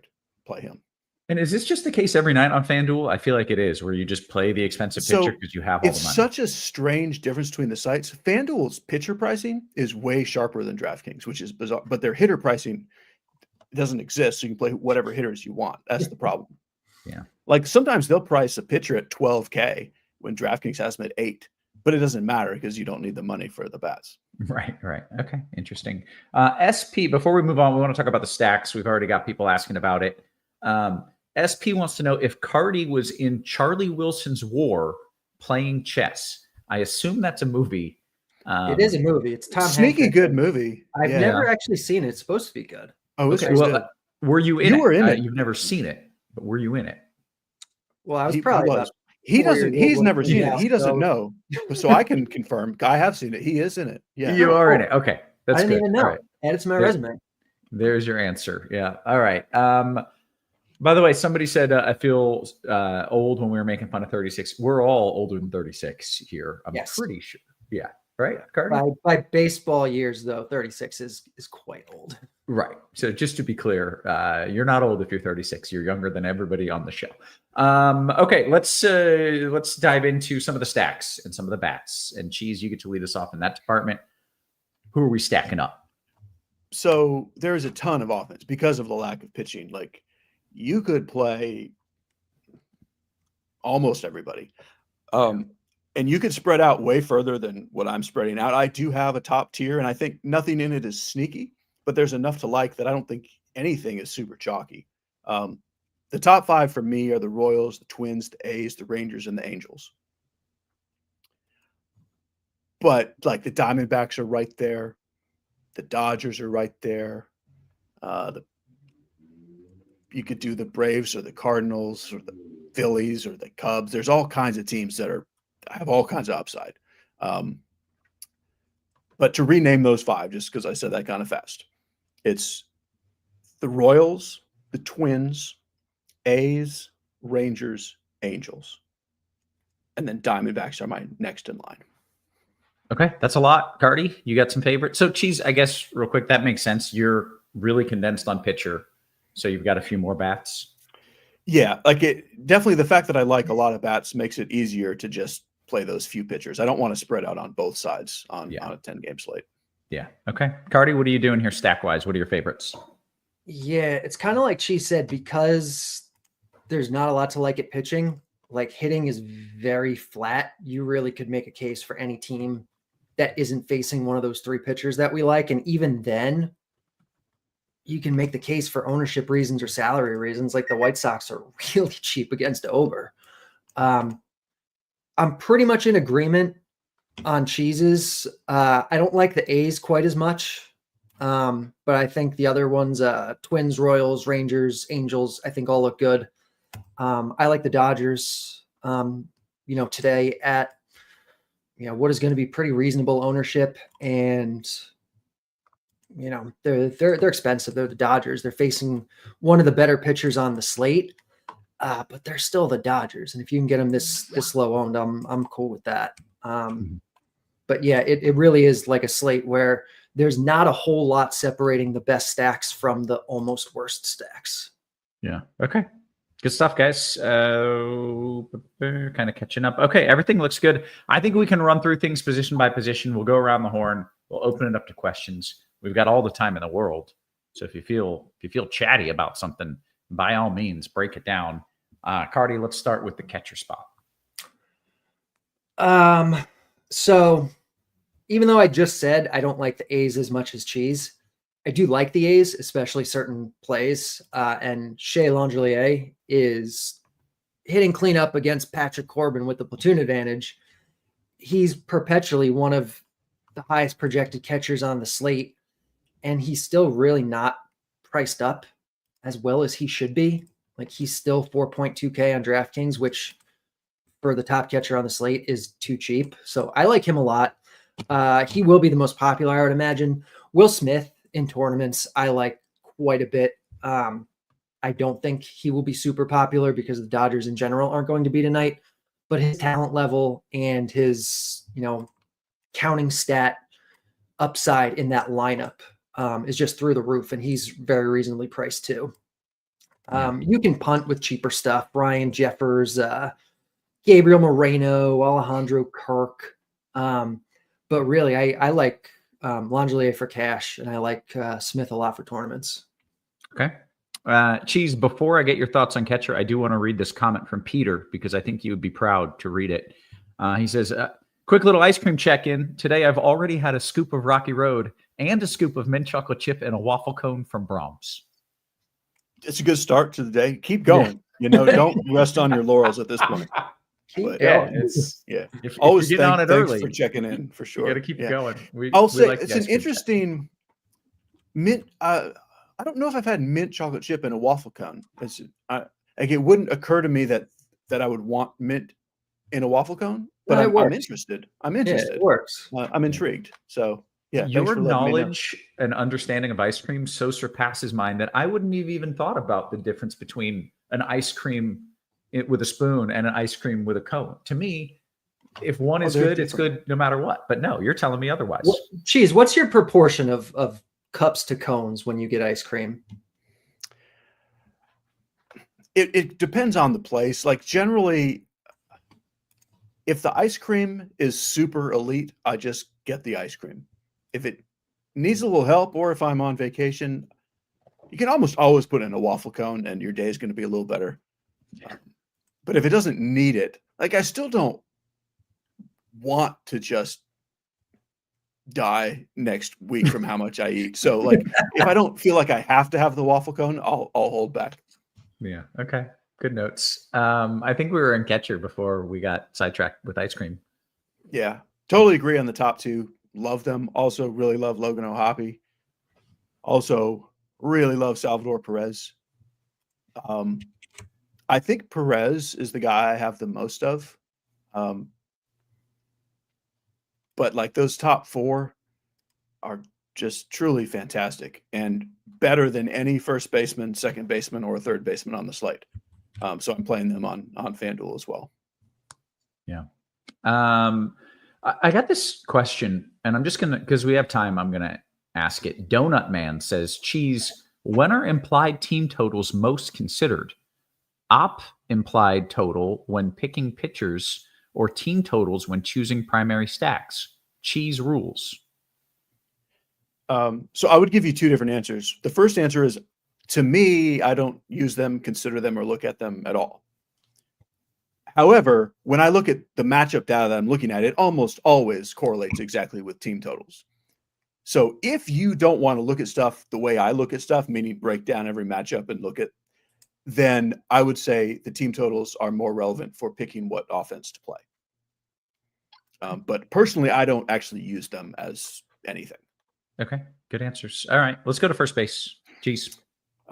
Okay, so what's super weird about this slate, for as much tremendous offense as there is, first base, second base, and third base are all kind of dead.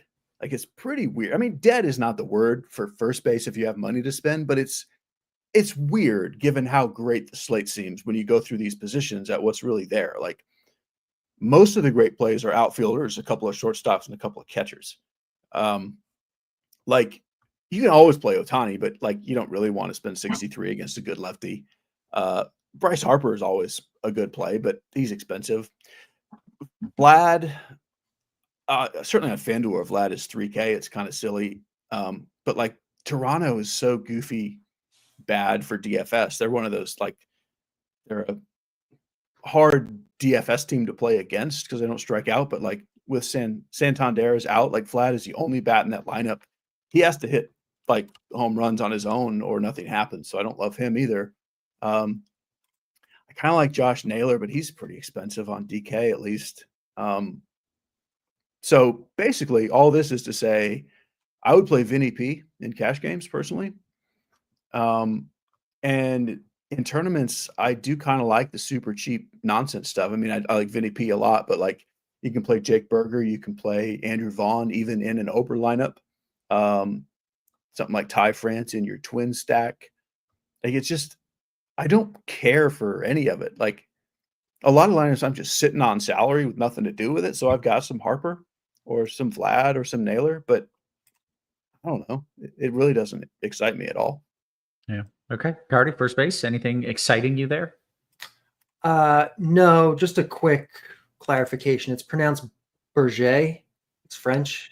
Yeah. You had forgotten, Cheese, I believe that. All this food talk. Yeah. But yeah, he's fine for punting. But Cheese is right. Like, these three positions are kind of just I think I like Vlad more than Cheese does. I mean, on FanDuel, obviously, but even on DraftKings, like he projects in the same range as all these other guys, Harper, Freeman, Soderstrom, almost Ohtani. But he's cheaper than all of them. He's the only one under 5K. I don't mind playing Vlad. If you want to save, though, it's fine. There's better stuff there's good stuff to spend up at other positions. Josh Smith for 3K, I think, is the guy that I would have the most interest in, leading off against Bido for the Rangers. So yeah, that's what I would do at first. Yeah. All right. Take me to second base. It's another position where like even more so than first, like the high end almost doesn't even exist today. Like it's just not good. Like the most expensive guys, like I wouldn't even consider today, like Terang, Altuve, even Albies. I don't like that much. Jimenez, I don't love. I think it's a position you save money at. Tommy Edman is a kind of a good mid-range option, I think, for sure. But if you want to go down cheaper, I don't know how to pronounce his name, Luke Keeschel, hitting third for Minnesota. We've talked about them being in one of the better spots tonight. He's 3K. I think he makes a lot of sense. Marcus Semien for 100 more, I think is fine. He's struggled this year, but there's regression coming for him. Also in the Twins lineup, Edouard Julien hitting first for 3.2K. Like that's the range that I want to live in tonight, I think. Yeah. Cheese, what are you doing at second? Yeah, like I don't even know who, and I it's not a who. Nothing and no one is doing the pricing for DraftKings anymore. Like Bryce Terang is almost as expensive as Bailey Ober. Like I don't even know what's happening. So I like Keeschel on DraftKings for 3K. If I have money, I like Brandon Lau the best, I guess. Mostly this is a play a guy in the stack, although I do like Michael Massey and maybe Nolan Gorman on their own as well. I don't know, the Cardinals against this Braves bullpen game, I don't love it, but I do think Gorman is the guy you maybe play for cheap there. DraftKings, I mean, on FanDuel, it's reasonable to play Mookie Betts just because the position's so bad. But other than that, basically Lau and Keeschel and Massey is what I'm playing. Okay. Chris pointing out Keeschel is only 2K on FanDuel. He's dirt cheap on DK. Even cheaper. The difference is, though, like Brandon Lau is only 2,800 and Bryson Stott's only 2,800. Semien is 2,500. Like the salary just doesn't exist. You don't need a 2K player. Yeah. He's too cheap, but so is everybody. Yeah. Okay. Let's go to third base. Cheese. What do we like there? Also kind of nothing. Third base. I don't even like what is this? I mean, Riley and Chapman, sure. I would say, I guess I like Riley the best. Like Palante is a kind of good real life pitcher with ground balls, but he doesn't get quite the ground balls to righties. So I'll go Riley over Chapman. And they're not like expensive. So it's not really costing you that much to play them, but I don't love them. And then like on DraftKings, you do have Josh Smith and Nolan Gorman for cheap again. I'm playing a fair amount of Brooks Lee just because I like the Twins and he's free. That's all I got. There's nothing here. Okay. Carty, third. Yeah. I like Riley and Chapman a little bit, but I don't love them. On FanDuel, where price isn't a thing, like you play one of them, I think. I like the cheaper guys that Cheese mentioned. I would throw Jonathan India into the mix, though. I think he's perfectly fine tonight. The spot is decent. The price is fine. If you don't want to go down, cheaper to Josh Smith or, or whoever, I think India is definitely in that mix. Yeah. All right. Let's go to shortstop. Bobby Witt Jr. is the top guy, but Corey Seager, at least on DraftKings, I mean on FanDuel too, but again, it doesn't matter as much there. But on DraftKings, he's like a lot cheaper than Bobby Witt. He's 1.5K cheaper. He's in a good spot. He's Corey Seager, and he's 4.3K. Like this is a guy who traditionally is priced or should be priced 5K plus, and he's almost 4K in one of the better matchups of the night. So I think Seager's the guy that makes the most sense point per dollar wise. Obviously, I love Witt. He's fantastic, but you're actually going to get a little bit of an ownership discount on Seager as well as the price discount. So he's the guy I like the most. Zach Neto, I think, is interesting as a cheaper play. I think Willy Adames as a one-off for a home run. Carlos Correa in that Twins lineup that we like. Those are the kind of guys that I like tonight. Okay. Geez, shortstop. Yeah, unlike these other positions, like there's a couple of shortstops to really love with Witt and Seager. So most of my lineups have those guys, but I definitely want a little bit of Mookie Betts as well. So the cheaper stuff there, because Seager counts as cheaper, it's a lot harder to play the cheaper stuff. I don't mind it, but I would just rather play the cheaper stuff somewhere else and just stop there. Yeah. Okay. Well, then let's go to the outfield. Stop there. Cheese, Brandon says, can we discuss the shame that DK lets Ohtani have first baseman eligibility for no reason? Might as well let us play Yordan or Ozuna at first too. Do you agree? I do agree. There's no rhyme or reason to much of anything. Yeah. I really like I think you should have, I just like the utility spot on FanDuel. I don't think you should ever be kind of blocked out from playing a DH and a first baseman or that type of combo from the same lineup, whatever it is. That's just my opinion. Yeah. So the outfield is jam-packed and fantastic. You can spend all the way up with 3 lineup spots if you want.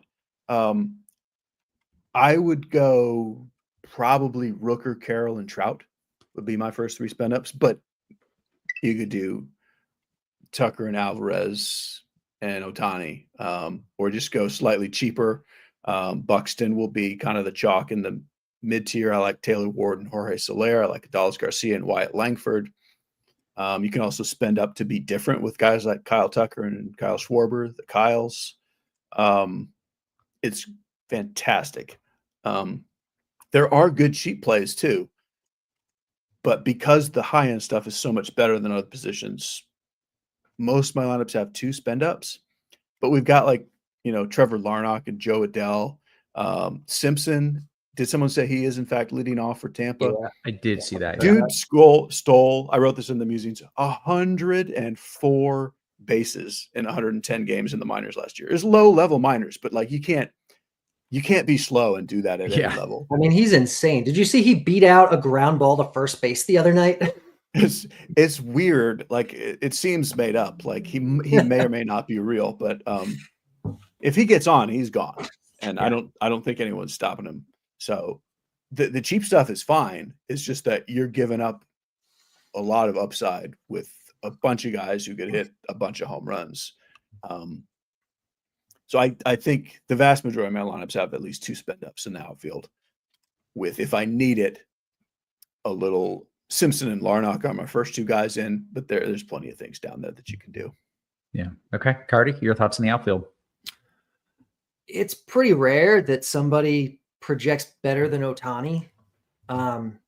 Even though Ohtani's matchup is not great. I mean, he still usually projects as the best guy because he's Ohtani, but Brent Rooker projects better than him tonight. And I imagine he'll be very chalky. I think he's the most obvious play on the slate. He's the best hitter on the team with the platoon advantage against Patrick Corbin, but he's fantastic tonight. I like Rooker a lot.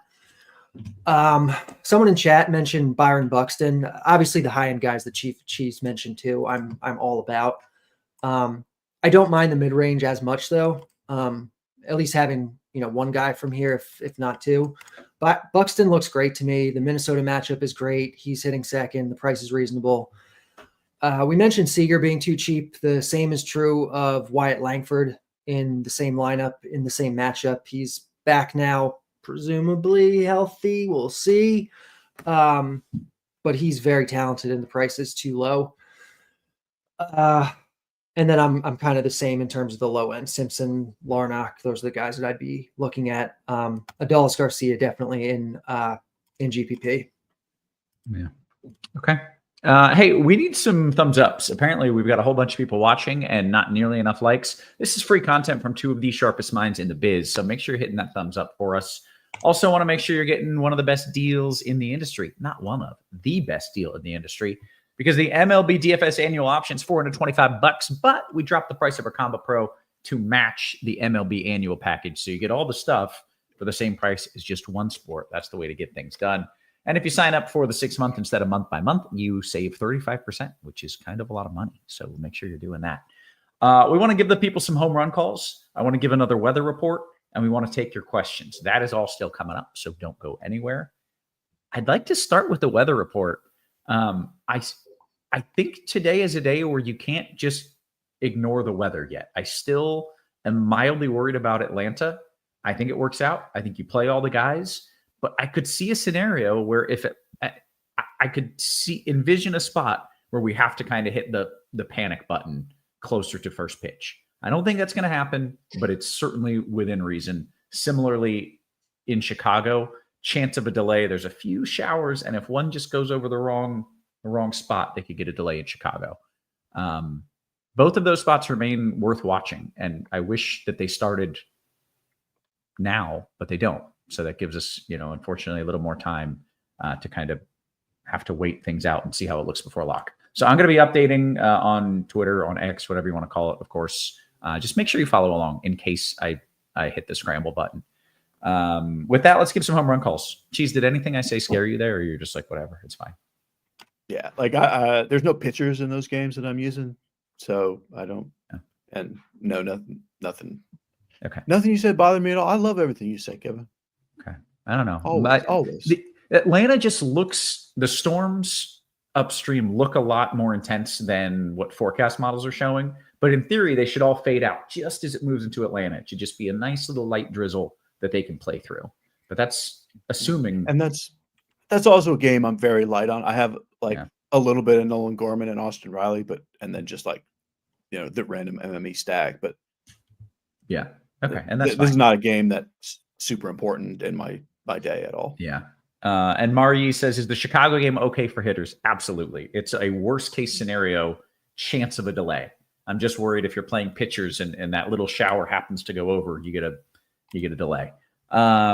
Okay, let's talk about some home run calls. Carty, you want to lead us off in that department? I want your thoughts, and I want the Bats' thoughts on the best bet tonight as well.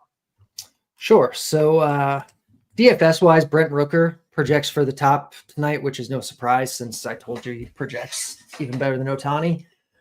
Teoscar Hernandez, though, I think is really interesting at near the high end. Nobody's going to play him, but his home run chances are better than basically everybody else on the slate. So I like him a lot. For long ball, mid range, I like Corey Seager. Low end, I like Jacques Berger. In terms of betting markets, oh my God, this is a gross one. All right. Top guy on the slate, according to the Bet X, is Mickey Moniak plus 1,100. I don't love that because I do think Bubic is maybe a little better than the bet thinks. He's made some improvements, but the home run market is kind of dry today. So that's what I was going to say, is that I feel like when that happens, it's more so a sign that there's not any really good bets out there. There's not good value. And so the bat is saying, well, if there's no good value at plus 3, 4, 500, punt it to, basically a 1 in 10 or 1 in 15 shot. Okay. Interesting stuff. Yeah. Cheese, your thoughts? On home runs? Yeah, please. What do you think of Mickey Moniak, Cheese? I think I'll be able to pass on that one, but I appreciate you saying it out loud for sure.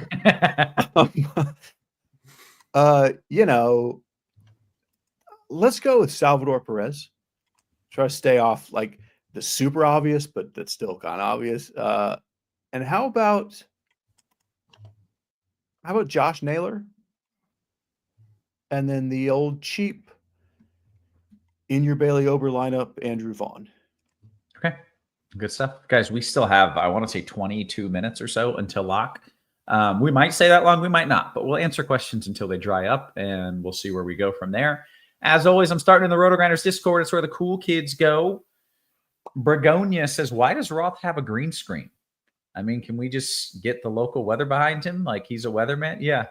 I don't know. I don't need a green screen, but I'm a weatherman and I feel Didn't good. you get it like many years ago? For a little while, we did put radar up, Yeah. it was fun for a minute, but it didn't. It was more just like a thing that didn't have to. But isn't that why you have it? Because Yes. at one point we were like, we're gonna have radar. Yeah. So yeah, Why don't we still have that? It would look cool at the very least. It looked cool, but it was like she said, it was one of those things that was probably more time and effort than it was really worth. But yeah, the reason why we had it is because we used to actually pop up radar. And I would never like do this with it, but we would like pop it up full screen. But yeah, I don't know. It's not very necessary is the answer. I just like it. It's pretty cool when people walk into my house and they're like, you got a green screen. Damn right. Yeah. When people walk in here, they're like, what in the world is happening on your wall? There's this giant sheet hanging behind It's you. weird how many people, a lot of people don't know this because I live like this is Birmingham. They couldn't get Auburn behind me because they charge you money to get Auburn licensing. But like the amount of people from Birmingham that come to my house and are like, I don't know where that is. Yeah. That's downtown Birmingham. They like go outside, dude. All right. Yeah. Anyway. Well, it's not a famous skyline, you know. That is true. But if you But if you live there, you would that's the thing. think. I don't expect like someone from Montana to show up and be like, hey, that's Birmingham. Yeah. But if you're from Birmingham, maybe you'd get it. Yeah, you should probably recognize it. All right, let's see what we've got here. Jumping in the Discord. DKGPP, favorite one-off Carty, Ward, Soler, or Langford? Langford. Okay. DKGPP, Cheese, this one's for you. Harper and Josh Smith, or Vinny P and Riley, Riley. Oh, Vinny P. Riley. Okay, very good. In the YouTube, scrolling up, make sure you hit us with that thumbs up just a wee bit. Jerry says, Cheese, Rooker or Buxton? FanDuel Cash. I was told Rooker might be the best play on the slate. I think he is. I mean, I love Buxton, but I would go Rooker. Yeah. Okay. Is the Chicago? Oh yeah, no, I already did that. Chicago game's fine. Cheese, your favorite two pitchers with the highest K upside, not named Ober or Bubic. Interesting. I mean, essentially there aren't any, which is why we're just playing pitchers. Like, it's Christopher Sanchez and Chris Bassett, where you're just hoping that this early season surge is real. It's more likely to be real for Sanchez. But like these two guys are both over 30% strikeouts through 4 starts. Whoop-de-doo, 4 starts. But like when you get on this roll, it can continue even if it's somewhat fluky. So I guess I'd say Sanchez and Bassett. But really the reason we're just playing the pitchers is there isn't much upside. Yeah. Okay. Peter says, Carty, DK tournament, your favorite Rangers and A's. Your favorite Rangers and A's. It's Rooker and the Frenchman for the A's. Rangers, it's Seager and Langford. But there are other good guys from both of those teams that you can play. So Okay. yeah. Yeah, very good. Right back to you, Carty. I'm making you work for it. First base, please help. If you say please, we almost always do. Large field, 3,400 at first base. Didn't specify a site. I'm going to assume It's got to DK. be DraftKings. Over 3,400 is like everybody on FanDuel. So Okay. Yeah. All right. So 3,400 first base on DK. Carty, what do you got for him? it's not great. It's probably, I would probably save the money with Berger and then spend that extra 500 elsewhere. Wilson Contreras and Josh Smith. Josh Smith is first base there too. Josh Smith is the guy. Okay, very good. Carter, your favorite. He has switched around BVP to make it PVB, pitcher versus batters matchup, which maybe you care about more than BVP. No. It's well, you literally care the same thing. Yeah. All right. Yeah. I mean, you care who the pitchers are going against, obviously, but not. Well, yeah, I don't care what he's done against them in the past. Right. If Okay. he's facing Shohei Ohtani, I don't care if Shohei Ohtani is 0 for 4 against him in his career. Sorry. Right. Hot take, but don't care. Yeah. Let's see. Okay, Cheese. I guess I'm just going to read this as is. I thought it was a troll question, but now I think it's serious. Devin says, I've got $4,633 per position left for 3 outfielders in single entry. Do I go 1 cheapie and 2 studs? All one-offs or stack a team's outfield? Okay, so basically one-offs or stacking a team's outfield, Cheese. Either way can be great because the outfield is so stacked. I would lean towards 2 expensive guys and a cheap guy. Okay. All right. DK Cash, Rick says Carroll, Pasquantino, or Contreras and Buxton. Who in Buxton? It was Contreras, Buxton versus Carroll, Pasquantino, Carty. I'd take the Buxton one personally. Okay. Chris says thoughts on Jonathan India, Carty. Yeah, I like him. We mentioned, that's a position that is not great tonight. He's at a reasonable price. The matchup's fine. He's definitely in the pool of guys that I think you can save money with. Okay. Cheese, again, I'm going to read this just as written, and I'm going to let you try to decipher exactly what he means. It's me, Breezy, says DK Cash, Vlad Buxton, or India Trout / Carroll. Oh, I get it.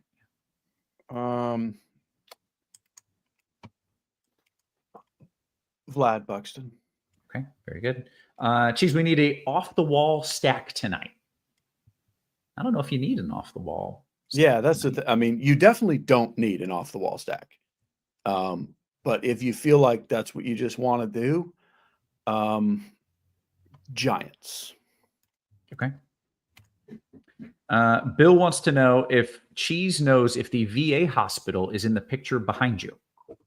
Do you happen to know the skyline?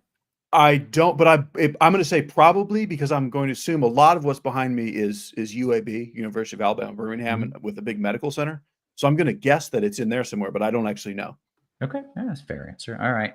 Let's see. Carty, in a large field DK tournament, do the great minds, that's probably, he's talking about me, think that 3 Rangers, 3 A's, and 2 one-offs, all batters are hitting second, third, or fourth, paired with Bubic and Ober.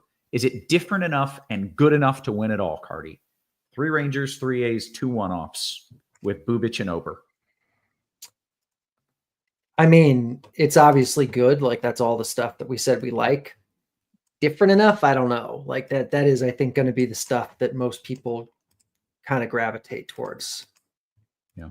Cheese, you have any thoughts there? Maybe with one of those one-offs, do something yeah, I mean, the one-offs would need to be very different. Like, that's where you would do, Schwarber or Harper or something instead of the more obvious plays. But they're out there. It's fine. Yeah. Yeah. Like, different is in no way the word to use with that, but you could win with that if you just hit everything perfect. Yeah. Okay. Great. Cheese, right back to you here from T Carter. DKGPP single entry, last in for an A's stack, Blade or Andujar.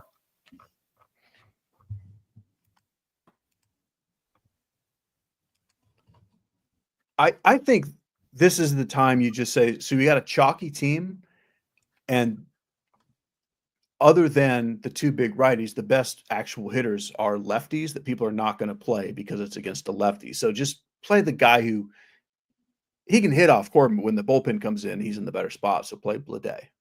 Okay. All right. One more for you, Cheese, from D. Neto and Trout or Turner Schwarbs?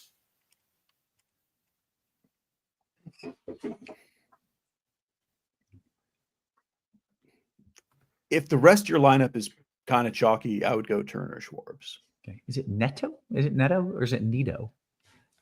Nito sounds better, so that's what I call him. Yeah, Nito is the way better name. I think it's Neto. Yeah, but that's not very. Okay. Well, you guys did not help. Nito. That's not very Nito. That's not right. Nito at all. But I'm pretty sure it's Neto. But whoop-de-doo, we'll call him what we want. Okay. That's true. We randomly give people French nicknames for no reason whatsoever.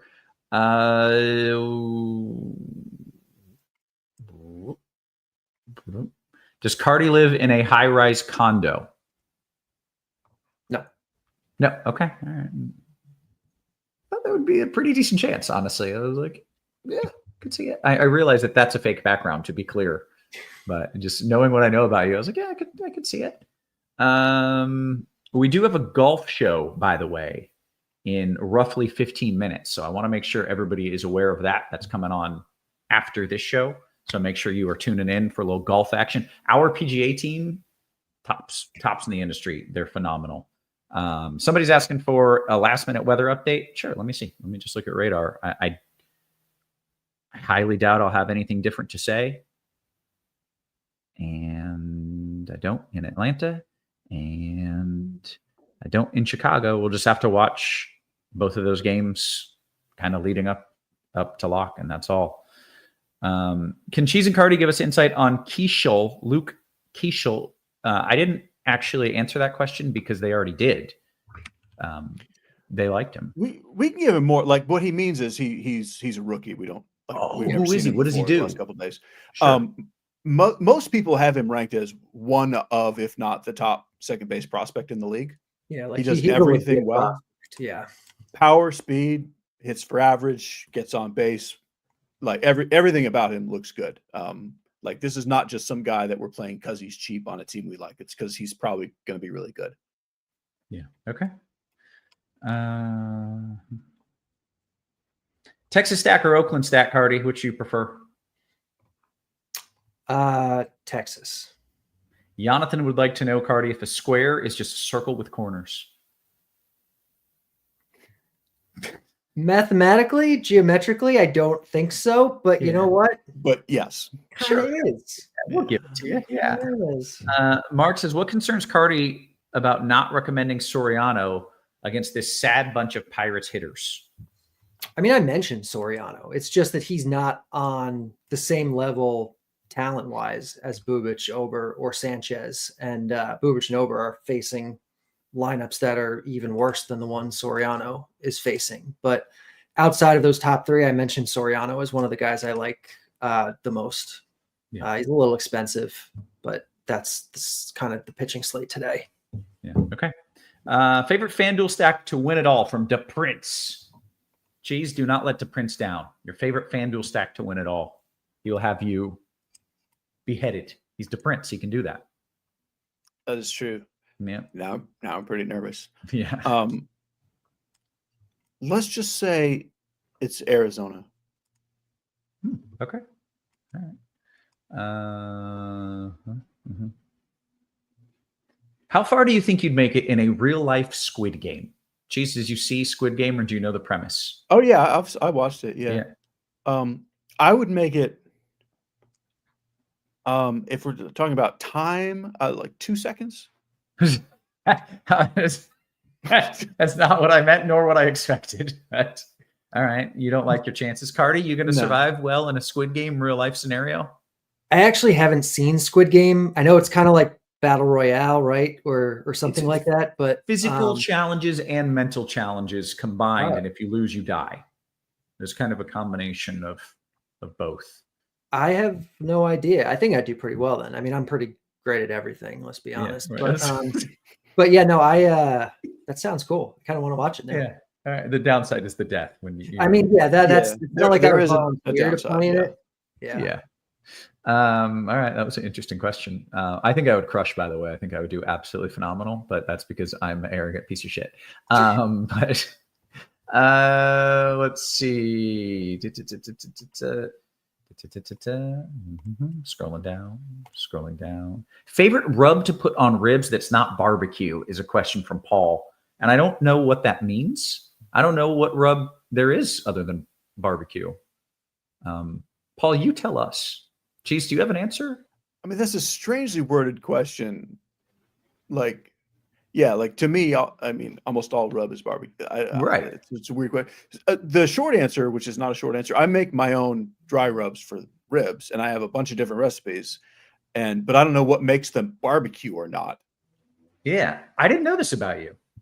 Yeah, it's a kind of new thing in the last year. So yeah, I've got 4 or 5 that I've made that are pretty fantastic. I would say some people have mentioned a lemon pepper is pretty good, but I don't know that I don't know if I've had it on ribs. Like that's more of a chicken thing. Like Yeah, I don't know how to answer what counts as barbecue or not. Yeah. Okay. I would like some of your ribs now. They're absolutely amazing. I'll take some. Yeah, we're gonna have to make that happen. Okay. 3,100 Carty, outfielder on DK. 3,100 left, outfielder on DK from JB. I mean, I don't think you really have to go that cheap, but if you are, it's probably the super speed demon on Tampa Bay leading off. Okay. Simpson. What was it? What was his name? Simpson, I think. Simpson. Yeah. Just blanking on his name for a second. Yeah. MT Red Sox says, "Hey, I just tuned in and I missed everything." You really did, yeah.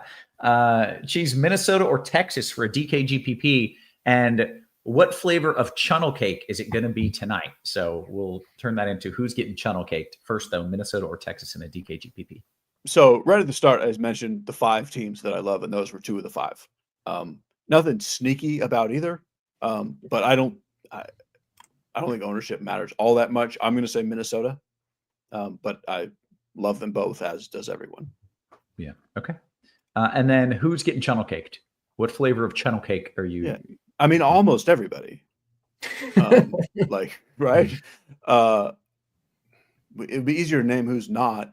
But see if there's any surprises.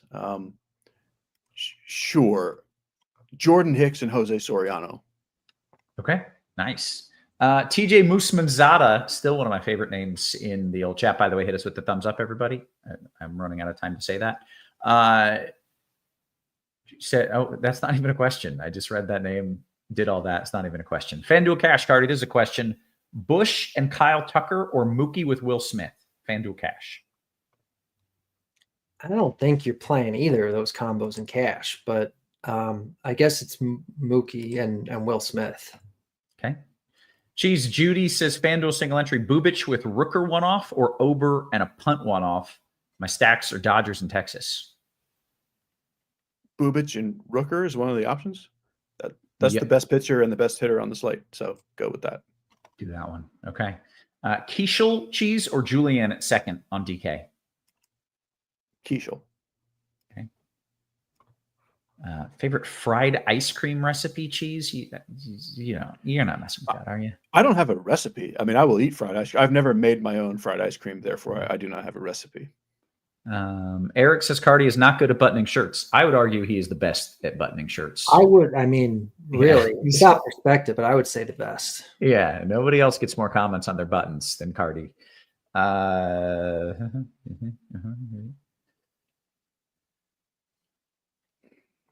We're doing pretty good here. Alvarez or Buxton? I guess at this point, we're just going to hang on for the next 4 minutes and just close out the show because, why not? Alvarez or Buxton? This is a question from Alexander Carty. Alvarez or Buxton?